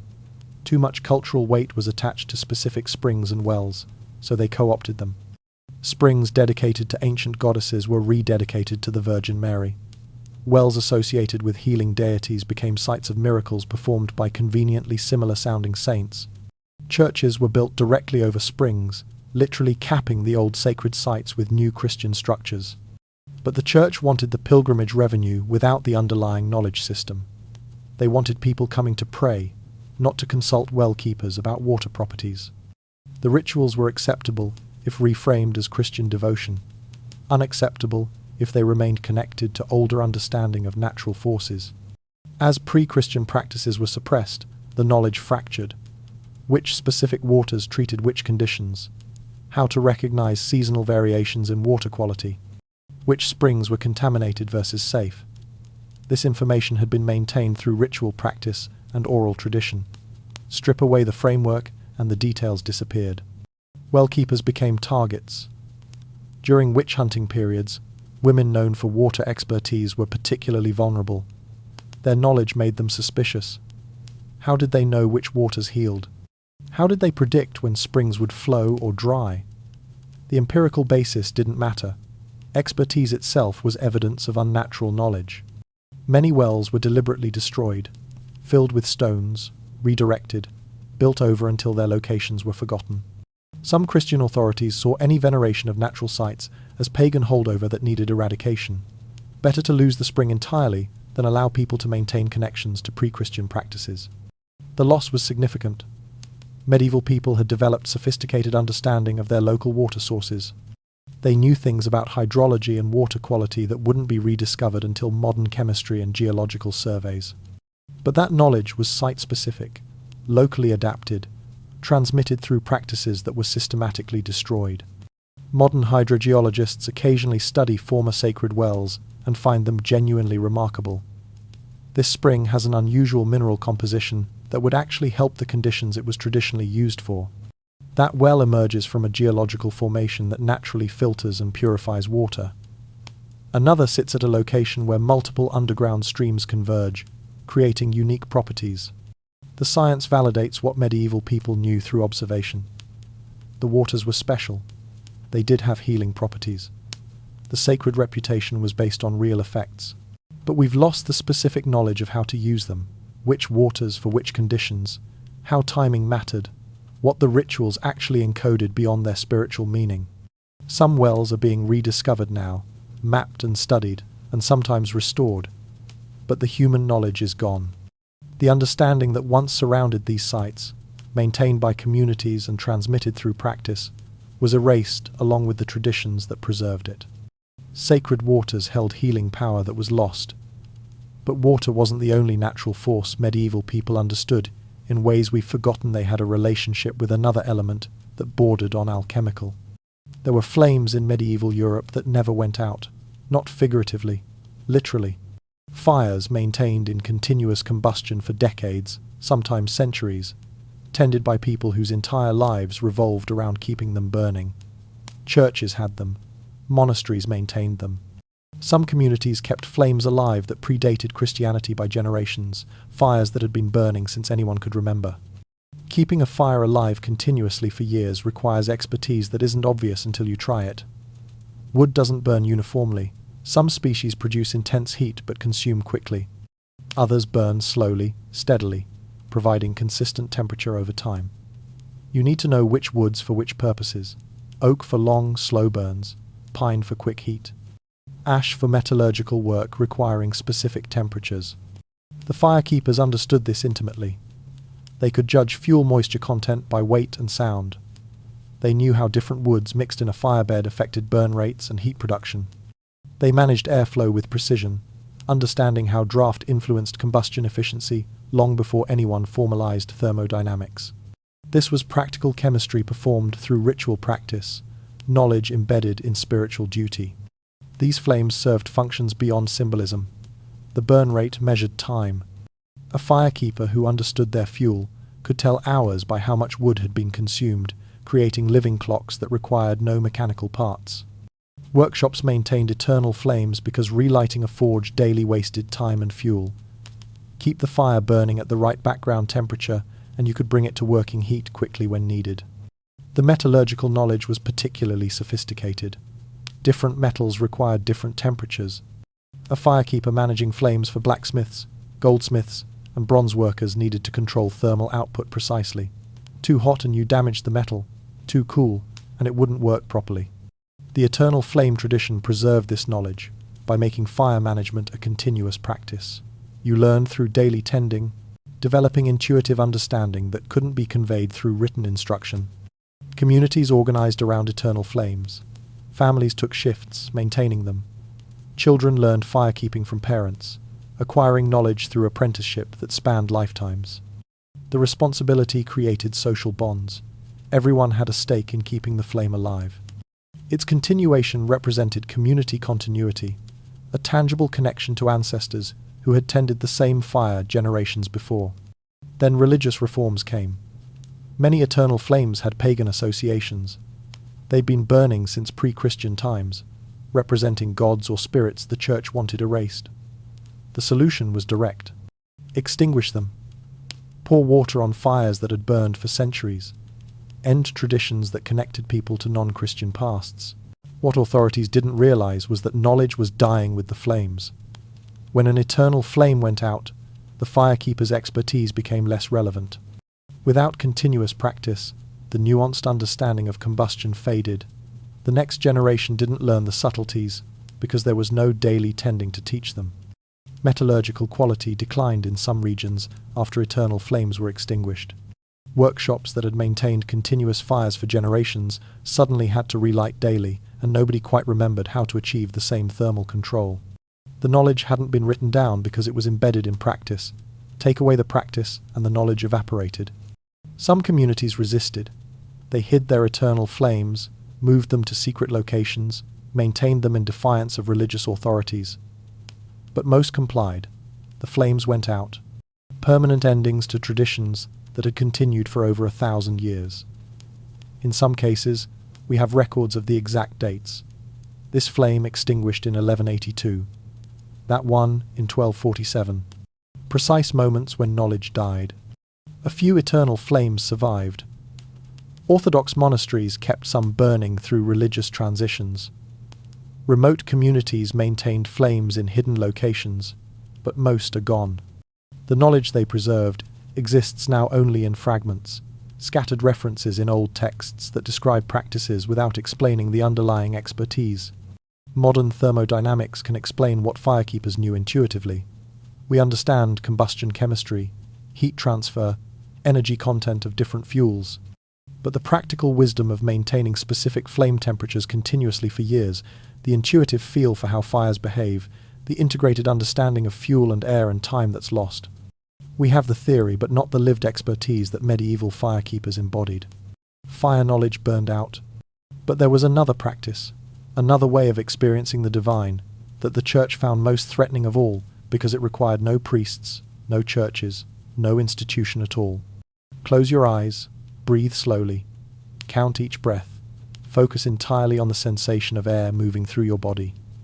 Do this for hours, days, weeks. Eventually something shifts. Your sense of self begins to dissolve. The boundary between you and everything else becomes permeable. You experience something that feels more real than ordinary reality, a direct encounter with what medieval mystics called the divine presence. This wasn't theory. This was practice. Medieval mystics developed sophisticated techniques for inducing altered states of consciousness. Contemplative meditation that silenced internal dialogue. Repetitive prayer that created trance states through rhythmic vocalization. Extended fasting that changed brain chemistry. Sensory deprivation that loosened the mind's grip on ordinary perception. These weren't random rituals. They were methodologies, refined across generations, designed to produce specific experiential results. And they worked. Modern neuroscience recognizes these techniques as effective for inducing altered states.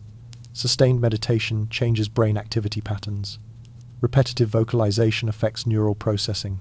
Fasting influences neurotransmitter production. Sensory deprivation shifts perception. The experiences medieval mystics reported weren't purely imaginary. They were genuine neurological phenomena, consciousness states achievable through systematic practice. The church had a problem. On one hand, mystical experiences validated religious claims. People encountering the divine directly, having visions, reporting profound spiritual truths, this supported the idea that God was real and accessible. Some mystics became celebrated figures. Hildegard of Bingen's visions were treated as divine revelation. Meister Eckhart's mystical theology influenced church thinking. Francis of Assisi's ecstatic experiences became foundational to an entire religious order. But the implications were dangerous. If people could access God directly through practice, why did they need priests? Why did they need the church as intermediary? Mystical experience suggested that the divine was immediately available to anyone willing to do the work, not something requiring institutional mediation. This threatened the fundamental justification for ecclesiastical authority. So the church drew careful boundaries. Good mysticism happened within church structures. Mystics who remained in approved religious orders, who submitted their experiences to church interpretation, who acknowledged hierarchical authority, these could be celebrated. Their experiences proved God's power, while remaining safely contained within institutional control. Bad mysticism happened outside those structures. Mystics who taught their techniques to others, suggesting ordinary people could achieve direct divine contact. Mystics whose experiences contradicted church doctrine or suggested alternative theological understanding. Mystics who claimed their union with the divine freed them from church authority. These were heretics. The Beguines and Beghards were a perfect example. They were lay religious communities, mostly women, who lived together and practiced contemplative mysticism without formal monastic vows. They supported themselves through work, maintained spiritual practices, and shared mystical experiences. For a while, the church tolerated them. Then they became too popular, too independent, too threatening.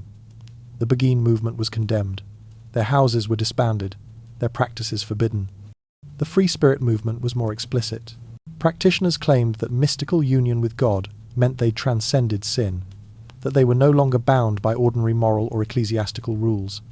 The divine presence within them superseded external authority. This was intolerable. The Free Spirit movement was violently suppressed. Practitioners were hunted, tried for heresy, executed. Individual mystics walked a dangerous line. Marguerite Porete wrote, "The Mirror of Simple Souls," describing mystical experiences and the soul's union with God. The text suggested that advanced souls could transcend church authority through direct divine connection. She was burned at the stake in 1310. Her book was banned. But copies survived secretly, circulating underground, teaching techniques the church wanted erased. The censorship extended to mystical texts themselves. Detailed descriptions of contemplative practices were removed from circulation. Instructions for achieving altered states were forbidden. The idea that mystical experiences resulted from systematic practice rather than rare divine grace was suppressed. Mysticism was reframed as something that happened to saints, not something ordinary practitioners could achieve through technique. What was lost was accessibility. The knowledge that consciousness could be systematically altered, that profound spiritual experiences were achievable through practice, that direct encounter with whatever people called the divine was available to anyone willing to do the work. This was knowledge the church couldn't allow to spread freely because it undermined institutional necessity. The techniques themselves weren't complicated. Sit still, breathe, focus attention, repeat. The difficulty was time and commitment, not secret wisdom. Medieval mystics had discovered that the mind could be trained, that consciousness was mutable, that extraordinary experiences were reproducible through method. This made mysticism democratic rather than hierarchical, accessible rather than exclusive. By suppressing mystical practice outside church control, by condemning mystics who taught their techniques, by framing direct spiritual experience as either heretical or so rare that only exceptional saints achieved it, the church maintained its position as necessary intermediary. People were taught they needed priests, sacraments, institutional structure to access the divine. The possibility that you could simply sit quietly, breathe carefully, and eventually encounter something profound on your own that became forbidden knowledge. Direct spiritual experience threatened the church's control, but there was one final area of knowledge, one last secret, that connected everything. Astronomy, alchemy, mysticism, and agriculture all pointed to the same forbidden truth. The astronomer notices that stellar positions have shifted over centuries in ways that suggest immense timescales. The agricultural scholar finds references in old texts to growing patterns that don't match current climate, implying long-term cycles of change. The alchemist discovers formulas attributed to sources from before the flood, but written with sophistication, suggesting advanced civilization. The mystic experiences visions of previous ages, cycles of creation and destruction repeating across time. 4 different people, 4 different disciplines, all seeing fragments of the same thing. Then, one of them makes the connection. This happened in medieval scholarship more often than official records suggest. Someone working across multiple fields of forbidden knowledge would recognize the pattern. The astronomical cycles matched the agricultural references. The alchemical, ancient wisdom aligned with mystical visions of previous ages. Everything pointed toward the same conclusion. Human history was older than admitted. Civilizations had existed before biblical chronology acknowledged, and knowledge had been advanced, lost, and was now being rediscovered. The implications were staggering. The church taught that human history began with creation roughly 6,000 years ago. Adam and Eve, the fall, the generations leading to Noah, the flood that reset everything, then history rebuilding toward the coming of Christ. Linear, progressive, divinely directed. Every event happened once, in sequence, moving toward eventual apocalypse and final judgment. but the evidence suggested something else. Cycles, patterns that repeated. Ages of advancement followed by collapse, knowledge gained and then lost, civilizations rising to heights and falling to ruins, then rising again. The flood wasn't unique, it was one reset among many. And if that was true, then revelation wasn't the only source of knowledge. Humans had figured things out before, built sophisticated understanding of astronomy and agriculture and medicine and architecture, then lost it all when their civilizations fell. The astronomical records were particularly compelling. Those patterns showing celestial cycles spanning thousands of years didn't just contradict the 6,000-year timeline. They required observers tracking the sky for far longer than biblical history allowed. Unless the observations themselves had been inherited from earlier civilizations who'd already done the work. Unless medieval astronomers were rediscovering what had been known before. Agricultural texts contained similar hints, references to growing conditions that didn't match current experience, descriptions of climate patterns that suggested long-term cycles of warming and cooling, instructions for cultivating crops that no longer grew in those regions, as if the knowledge had been preserved from times when the climate was different. How many cycles of change would that require? More than 6,000 years could contain. The alchemical traditions were explicit about this, though couched in allegory. They spoke of knowledge from Atlantis, from Egypt, before recorded Egyptian history, from unnamed civilizations that had achieved chemical and metallurgical sophistication, then disappeared. Formulas attributed to Hermes Trismegistus, supposedly from ages before the flood, techniques that seemed too advanced for primitive peoples to have developed, suggesting they were remnants of more sophisticated understanding. Mystical experiences added another dimension. Practitioners in altered states reported visions of previous worlds, ages that had come before, civilizations that had risen and fallen in cycles. These weren't random hallucinations. They were consistent across different mystics, describing similar patterns of rise and collapse, advancement and loss, as if they were accessing some collective memory of humanity's actual history, unconstrained by official chronology. Some scholars began developing explicit cyclical theories. History moved in waves. Civilizations advanced, reached peaks of knowledge and sophistication, then collapsed through catastrophe or decay. Survivors preserved fragments of knowledge through dark ages until conditions allowed civilization to rebuild. The process repeated. Medieval Europe was in a rebuilding phase, rediscovering what had been known in previous cycles. These theories couldn't be published, couldn't be openly discussed. Suggesting the biblical timeline was wrong meant heresy. Implying previous advanced civilizations existed meant questioning divine revelation as the source of knowledge. Proposing that history was cyclical rather than linear meant challenging the entire theological framework of fall, redemption, and judgment.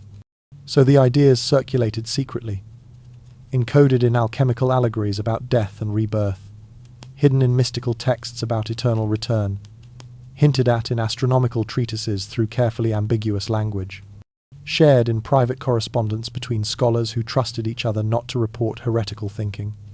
Evidence that supported cyclical history was actively suppressed. Astronomical records showing patterns older than allowed were destroyed. Artifacts suggesting advanced pre-flood civilization were reinterpreted or hidden. Historical chronologies were enforced with increasing rigidity, making any discussion of deeper time impossible without immediate accusations of heresy. The threat wasn't just to religious authority, it was to the entire medieval worldview. If history was cyclical, if civilizations rose and fell repeatedly, then this age wasn't special. The apocalypse wasn't imminent destiny, but just another turn of the wheel. Human knowledge wasn't divinely revealed, but empirically discovered, lost, and rediscovered across ages. Progress wasn't guaranteed. Everything achieved could be lost again. That made the present precarious in ways official history didn't acknowledge. If knowledge could disappear, if civilizations could fall, if cycles repeated, then preserving what was known mattered urgently. But how do you preserve knowledge when discussing its origins meant prosecution? How do you pass forward understanding when admitting it was rediscovered, rather than revealed, meant death? Cyclical patterns suggested lost knowledge was real, but if previous civilizations had advanced, what had they known? What specific knowledge was being rediscovered by medieval scholars? In 1247, a cathedral architect in France, implemented a specific vaulting technique that distributed weight through stone ribs in a particular configuration. The method was sophisticated, mathematically precise, and worked perfectly. 70 years later, scholars translating Roman architectural texts found the exact same technique described in detail by Vitruvius. Same geometry, same load distribution principles, same construction sequence. The official explanation is parallel discovery. Medieval engineers figured out through trial and error what Romans had known systematically. Possible, certainly, but the technique appeared suddenly, fully developed, with no experimental history, no failed earlier attempts, no gradual refinement. It simply showed up, already perfected, decades before the text that described it was officially available in Europe. This pattern repeats across medieval scholarship. Mathematical proofs attributed to medieval mathematicians appear in fragmentary ancient Greek manuscripts discovered centuries later. Medical procedures emerge in medieval practice, matching techniques described in Alexandrian texts supposedly lost in the library fire. Metallurgical methods surface in European workshops, identical to processes documented in ancient sources that wouldn't be translated for generations. The timing creates problems for official narratives. We're told that classical knowledge returned to Europe primarily through Arabic translations, particularly after the Crusades opened channels between Islamic and Christian scholarship. This is true but incomplete. Some knowledge appeared before those translations were available, before the texts were officially accessible, before there was any documented pathway for the information to travel. Medieval manuscripts sometimes contain revealing marginalia. A scholar commenting on his own work references another text to support his argument. Modern researchers track down the reference and find it's to a work that supposedly didn't exist in Europe at that time.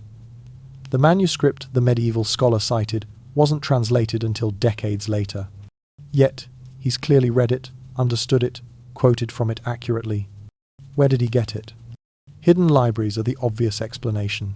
Private collections maintained by wealthy families, monastic archives never catalogued officially, underground networks of banned texts circulating among trusted scholars. We know some of this existed. Certain monasteries secretly preserved pagan texts officially prohibited. Noble families collected ancient manuscripts as curiosities. Knowledge flowed through channels the official record doesn't acknowledge. But some cases push beyond this explanation. Knowledge appearing that doesn't match any surviving ancient source. Techniques that seem too specific to be independent invention but too unusual to have circulated widely. Understanding that suggests access to sources we don't even know existed. Oral tradition offers another possibility. Knowledge preserved through teaching rather than texts, passed master to apprentice across generations, maintaining information without writing it down. This worked for craft knowledge, but seems inadequate for complex mathematical proofs or detailed architectural specifications. Some things are too precise to survive, oral transmission unchanged for centuries. The most provocative cases involve techniques appearing suddenly with no developmental history in Europe, but matching ancient methods from civilizations that predate classical Greece and Rome. Metallurgical processes identical to Bronze Age techniques. Astronomical calculations using Babylonian methods.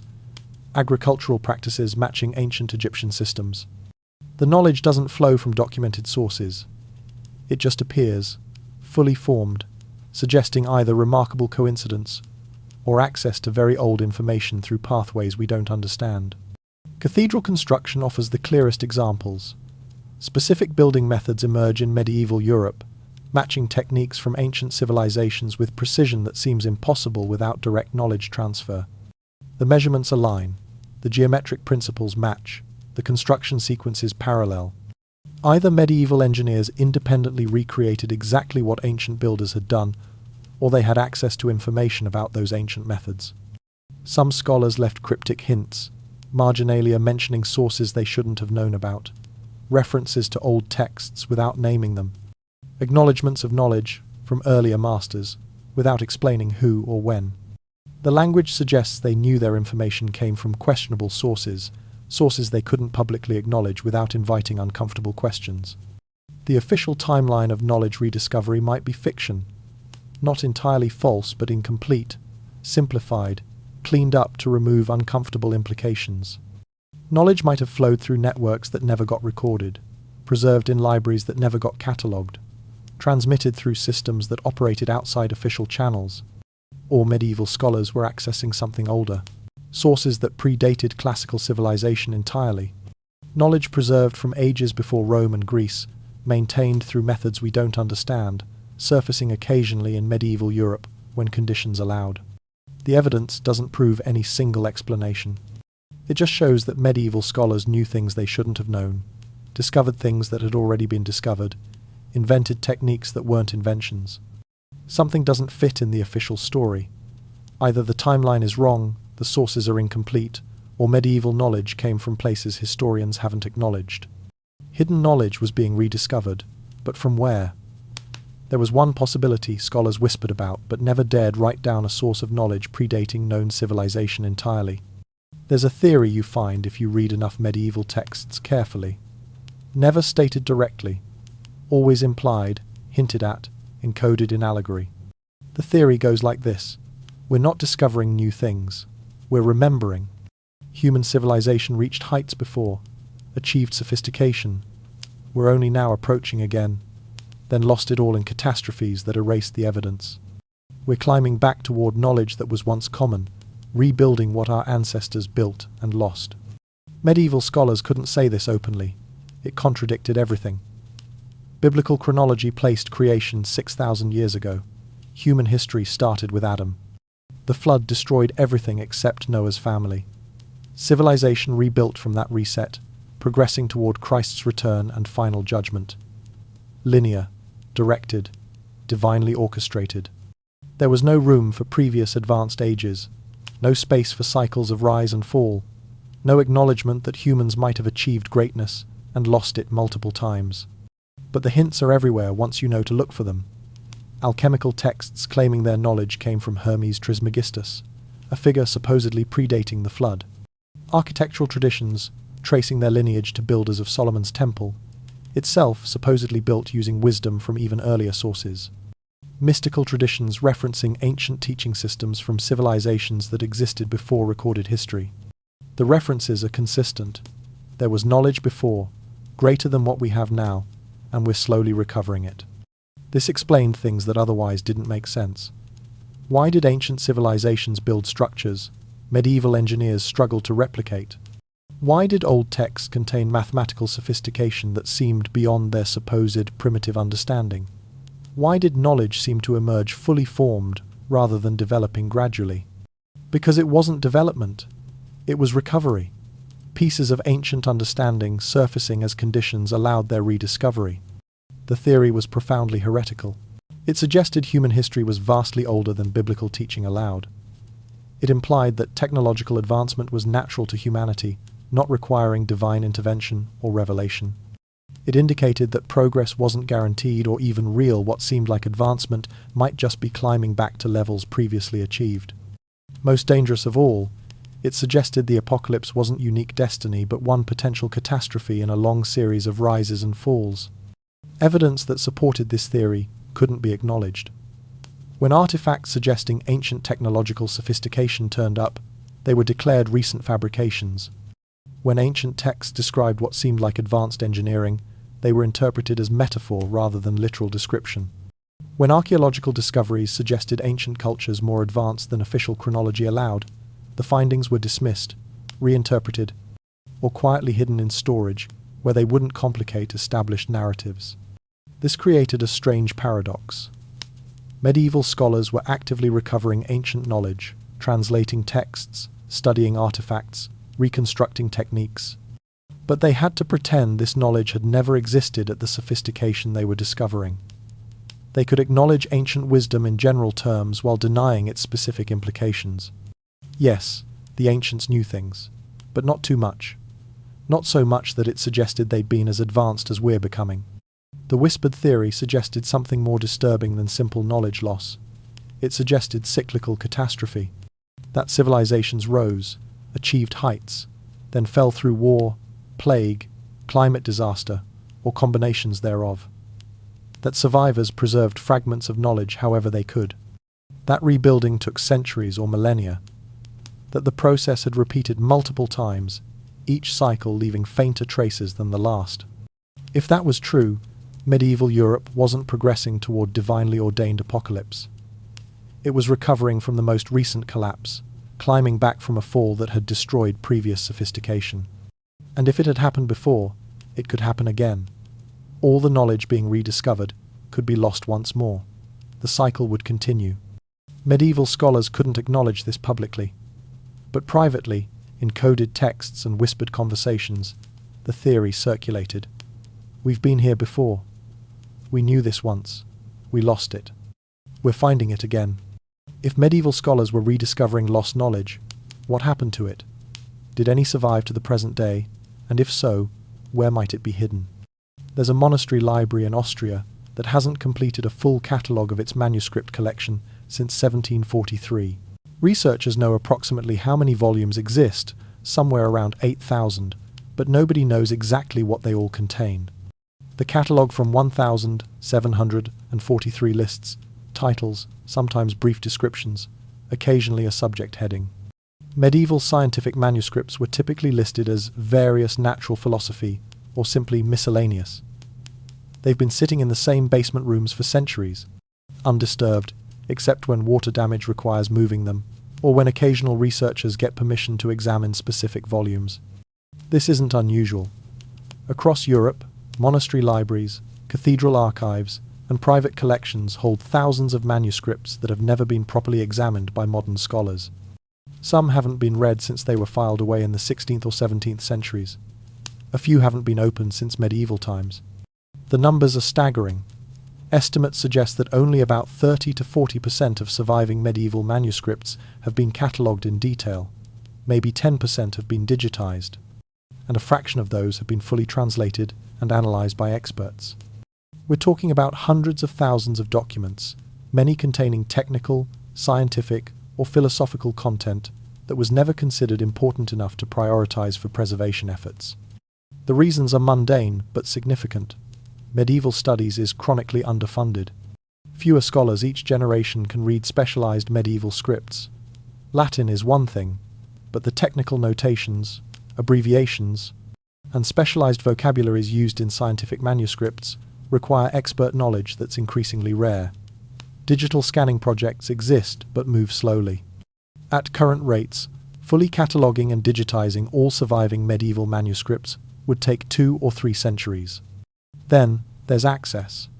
Many collections are controlled by religious institutions that grant examination permissions selectively. Some monasteries require extensive applications, letters of introduction, proof of scholarly credentials, and explanations of research purposes before allowing anyone to enter their archives. A few refuse digital scanning entirely, insisting manuscripts can only be examined in person under supervision. This isn't always. Censorship, preservation, concerns are legitimate. Old manuscripts are fragile, but it creates barriers that keep most content inaccessible. Recent discoveries suggest what might be waiting. In 2003, researchers examining a monastery collection in Germany found a 13th century surgical manual describing cataract removal techniques that medical histories claimed weren't developed until the 18th century. The manuscript had been catalogued simply as medical text and sat unexamined for centuries. In 2015, astronomical charts turned up in a private collection showing stellar observations that would have required telescopic precision, yet they dated to the 1200s. Nobody can fully explain them yet. Alchemical manuscripts present particular challenges. Many use specialized notation systems, symbolic alphabets, or codes designed to hide content from unauthorized readers. Modern scholars can identify these texts as alchemical, but can't always decode what they actually describe. Some notation systems haven't been cracked. The knowledge might be there, written down, just inaccessible because we've lost the key to reading it. Some institutions seem aware their collections might contain problematic content. Certain monasteries that are generally cooperative about access become restrictive about specific manuscripts. Researchers request particular texts and receive refusals without explanation, or are told the manuscript is too damaged to examine, or simply never receive responses to their inquiries. The pattern suggests either genuine preservation concerns or deliberate gatekeeping. Digital projects are making progress. Major libraries are slowly scanning their medieval collections and making them available online. Researchers can now examine manuscripts digitally that would have required travelling to remote monasteries decades ago. But participation is voluntary, and some institutions refuse. They maintain that their manuscripts are their property, that digital reproduction raises theological or cultural concerns, or simply that they prefer traditional controlled access. The tantalizing possibility remains. Somewhere in those uncatalogued basements, in those restricted collections, in those manuscripts listed simply as miscellaneous natural philosophy, there might be texts containing the knowledge this entire script has been describing. The astronomical observations that were supposed to be destroyed, the agricultural techniques that were suppressed, the architectural secrets, the mystical practices, the evidence of ancient advanced civilizations. It might still exist, written down, preserved, just waiting for someone with the right access, the right expertise, and the right persistence to find it, read it, and bring it back into the light. Written knowledge might survive in hidden manuscripts, but there's another type of knowledge, never written down, that might have survived through human transmission if you know where to look. In a village in the French Pyrenees, there's a family that's been cutting stone for cathedral restoration since the 1300s. They're not famous, they don't advertise. But when complicated repair work is needed on medieval churches, when modern engineers can't figure out how original construction was achieved, someone eventually calls them. They show up, look at the problem, and fix it using techniques that aren't written anywhere. When asked how they know what to do, they shrug. This is how their grandfather taught them, how his grandfather taught him, back as far as anyone remembers. Watch them work, and you see choices that seem arbitrary. They select stones by sound, tapping them with hammers and listening to the tone. They cut at angles that modern masons would question. They position blocks in ways that look slightly wrong until the entire structure is complete. Then suddenly, it's perfectly stable. Ask why, and they can't always explain. It works is the usual answer. They don't know the physics. They just know the practice. This pattern repeats across traditional crafts. Herbalist families in alpine regions maintain knowledge of plant preparations that match medieval manuscripts, exactly manuscripts these families have never seen. They can't tell you the chemical compounds involved, but they know which plants for which ailments, what time of year to harvest, how to process and combine them. The knowledge works. Modern pharmacological analysis occasionally confirms that these traditional preparations actually do what practitioners claim, often through mechanisms science is still investigating. Traditional blacksmiths working in remote areas use forging techniques that include seemingly unnecessary steps, heating metal to specific visual colors, quenching with particular timing, adding materials modern metallurgy would consider irrelevant, but the resulting metal has properties that puzzle materials scientists. Traditional swords from these smiths show crystalline structures that modern forging can't replicate. Something in the traditional method, some combination of steps, produces results we can't achieve with contemporary understanding. The knowledge survives because it's embedded in practice. You don't need to understand thermodynamics to maintain a specific flame temperature if your master showed you what the fire should look like. You don't need to know organic chemistry to ferment correctly if you learned by watching your mother's exact timing and process. Complex information can transmit across generations through demonstration and repetition without ever requiring theoretical explanation. Researchers occasionally document these traditional practices and discover sophistication that surprises them. Traditional timber framing uses joint designs that distribute stress more effectively than modern engineered connections. Historic fermentation methods produce beneficial bacterial cultures that laboratory fermentation doesn't achieve. Craft techniques create results that, when analyzed scientifically, reveal principles the practitioners never formally learned. But many communities deliberately keep their knowledge private. They've learned what happens when traditional practices become publicly known. Commercialization strips away context and complexity. Regulations ban techniques that seem unsanitary or unsafe by modern standards, even when they work perfectly well. Outsiders copy superficial elements without understanding the complete system, then claim the practice doesn't work when their simplified version fails. The tragedy is happening in living memory. Master craftspeople dying without successors because younger generations chose other careers.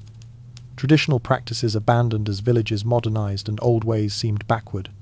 Deliberate rejection of inherited knowledge as communities tried to prove they weren't primitive. An elderly woman in Italy was the last person who knew a traditional textile dyeing process that created colours no modern dye can match. She died in 2008. The knowledge died with her. Nobody thought to document it until too late. Anthropologists and historians of technology recognize the urgency. They're racing to find remaining practitioners, document their techniques, record their knowledge before it disappears. But the work is slow, underfunded, and complicated by language barriers, geographic isolation, and sometimes community reluctance to share with outsiders. Some groups have begun recording themselves, aware they're preserving something rare, creating videos, writing instructions, teaching deliberately rather than just demonstrating.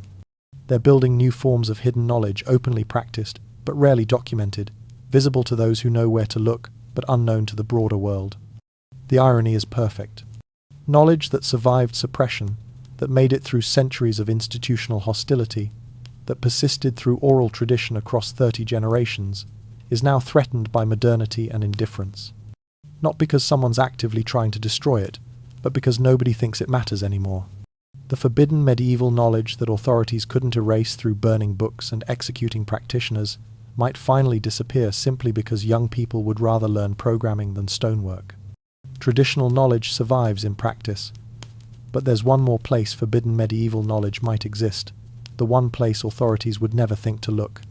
Stand in front of a medieval church and look at the decorative carvings around the doorway. They're beautiful, intricate, clearly meaningful to whoever carved them. Most people assume they're religious symbols or artistic flourishes.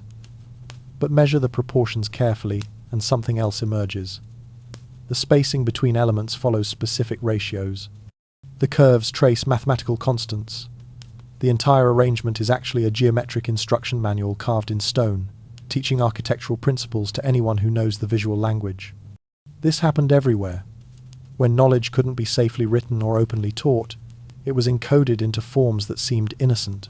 Folk songs preserved agricultural timing in their lyrics, when to plant, when to harvest, which crops in which sequence. The songs sounded like entertainment, but listen closely, and their detailed farming calendars set to music. Children sang them without understanding they were transmitting crop rotation instructions across generations. Traditional dances encoded geometric patterns. Watch Morris dancing or similar folk traditions, and the movements trace specific shapes on the ground. The patterns aren't random.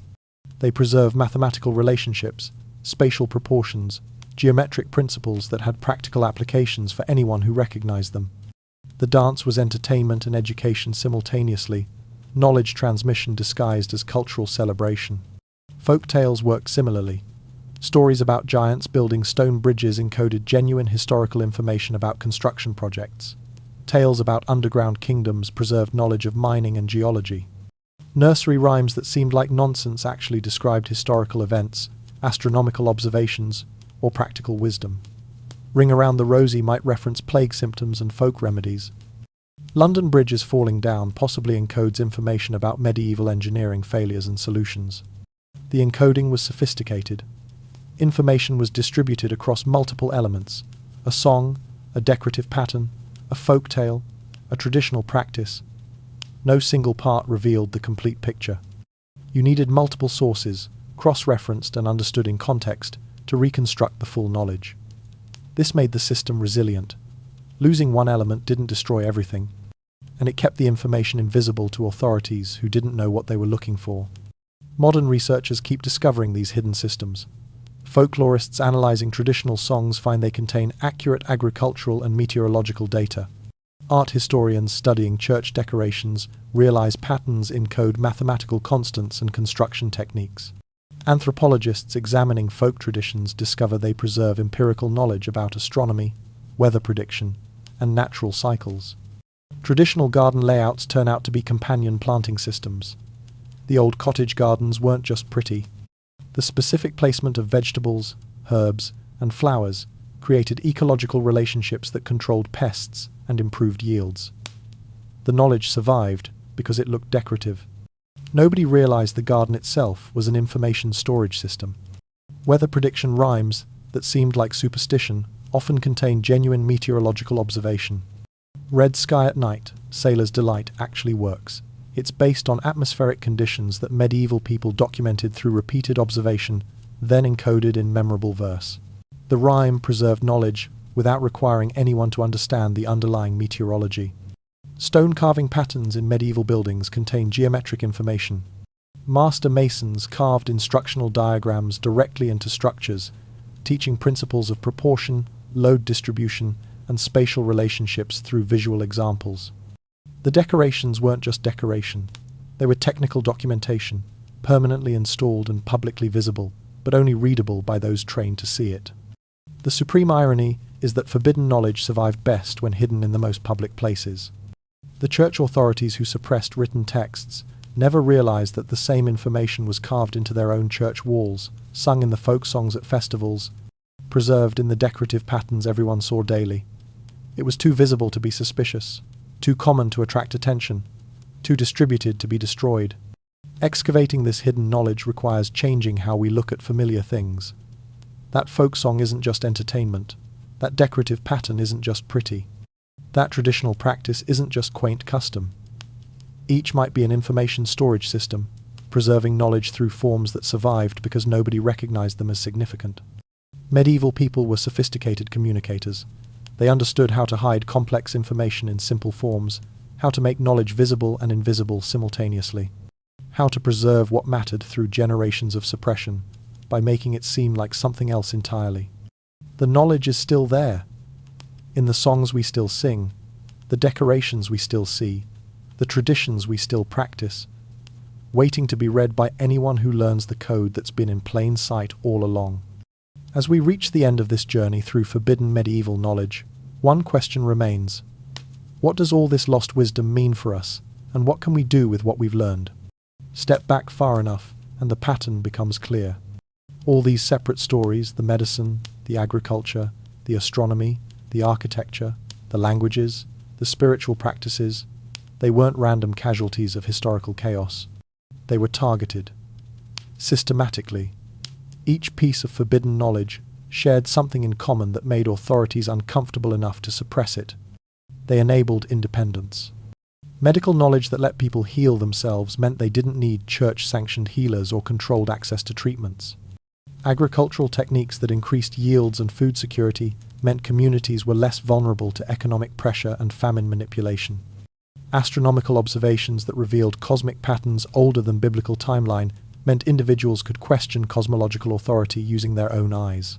Architectural secrets maintained professional monopolies, yes, but also preserved knowledge that empowered builders to work without constant supervision.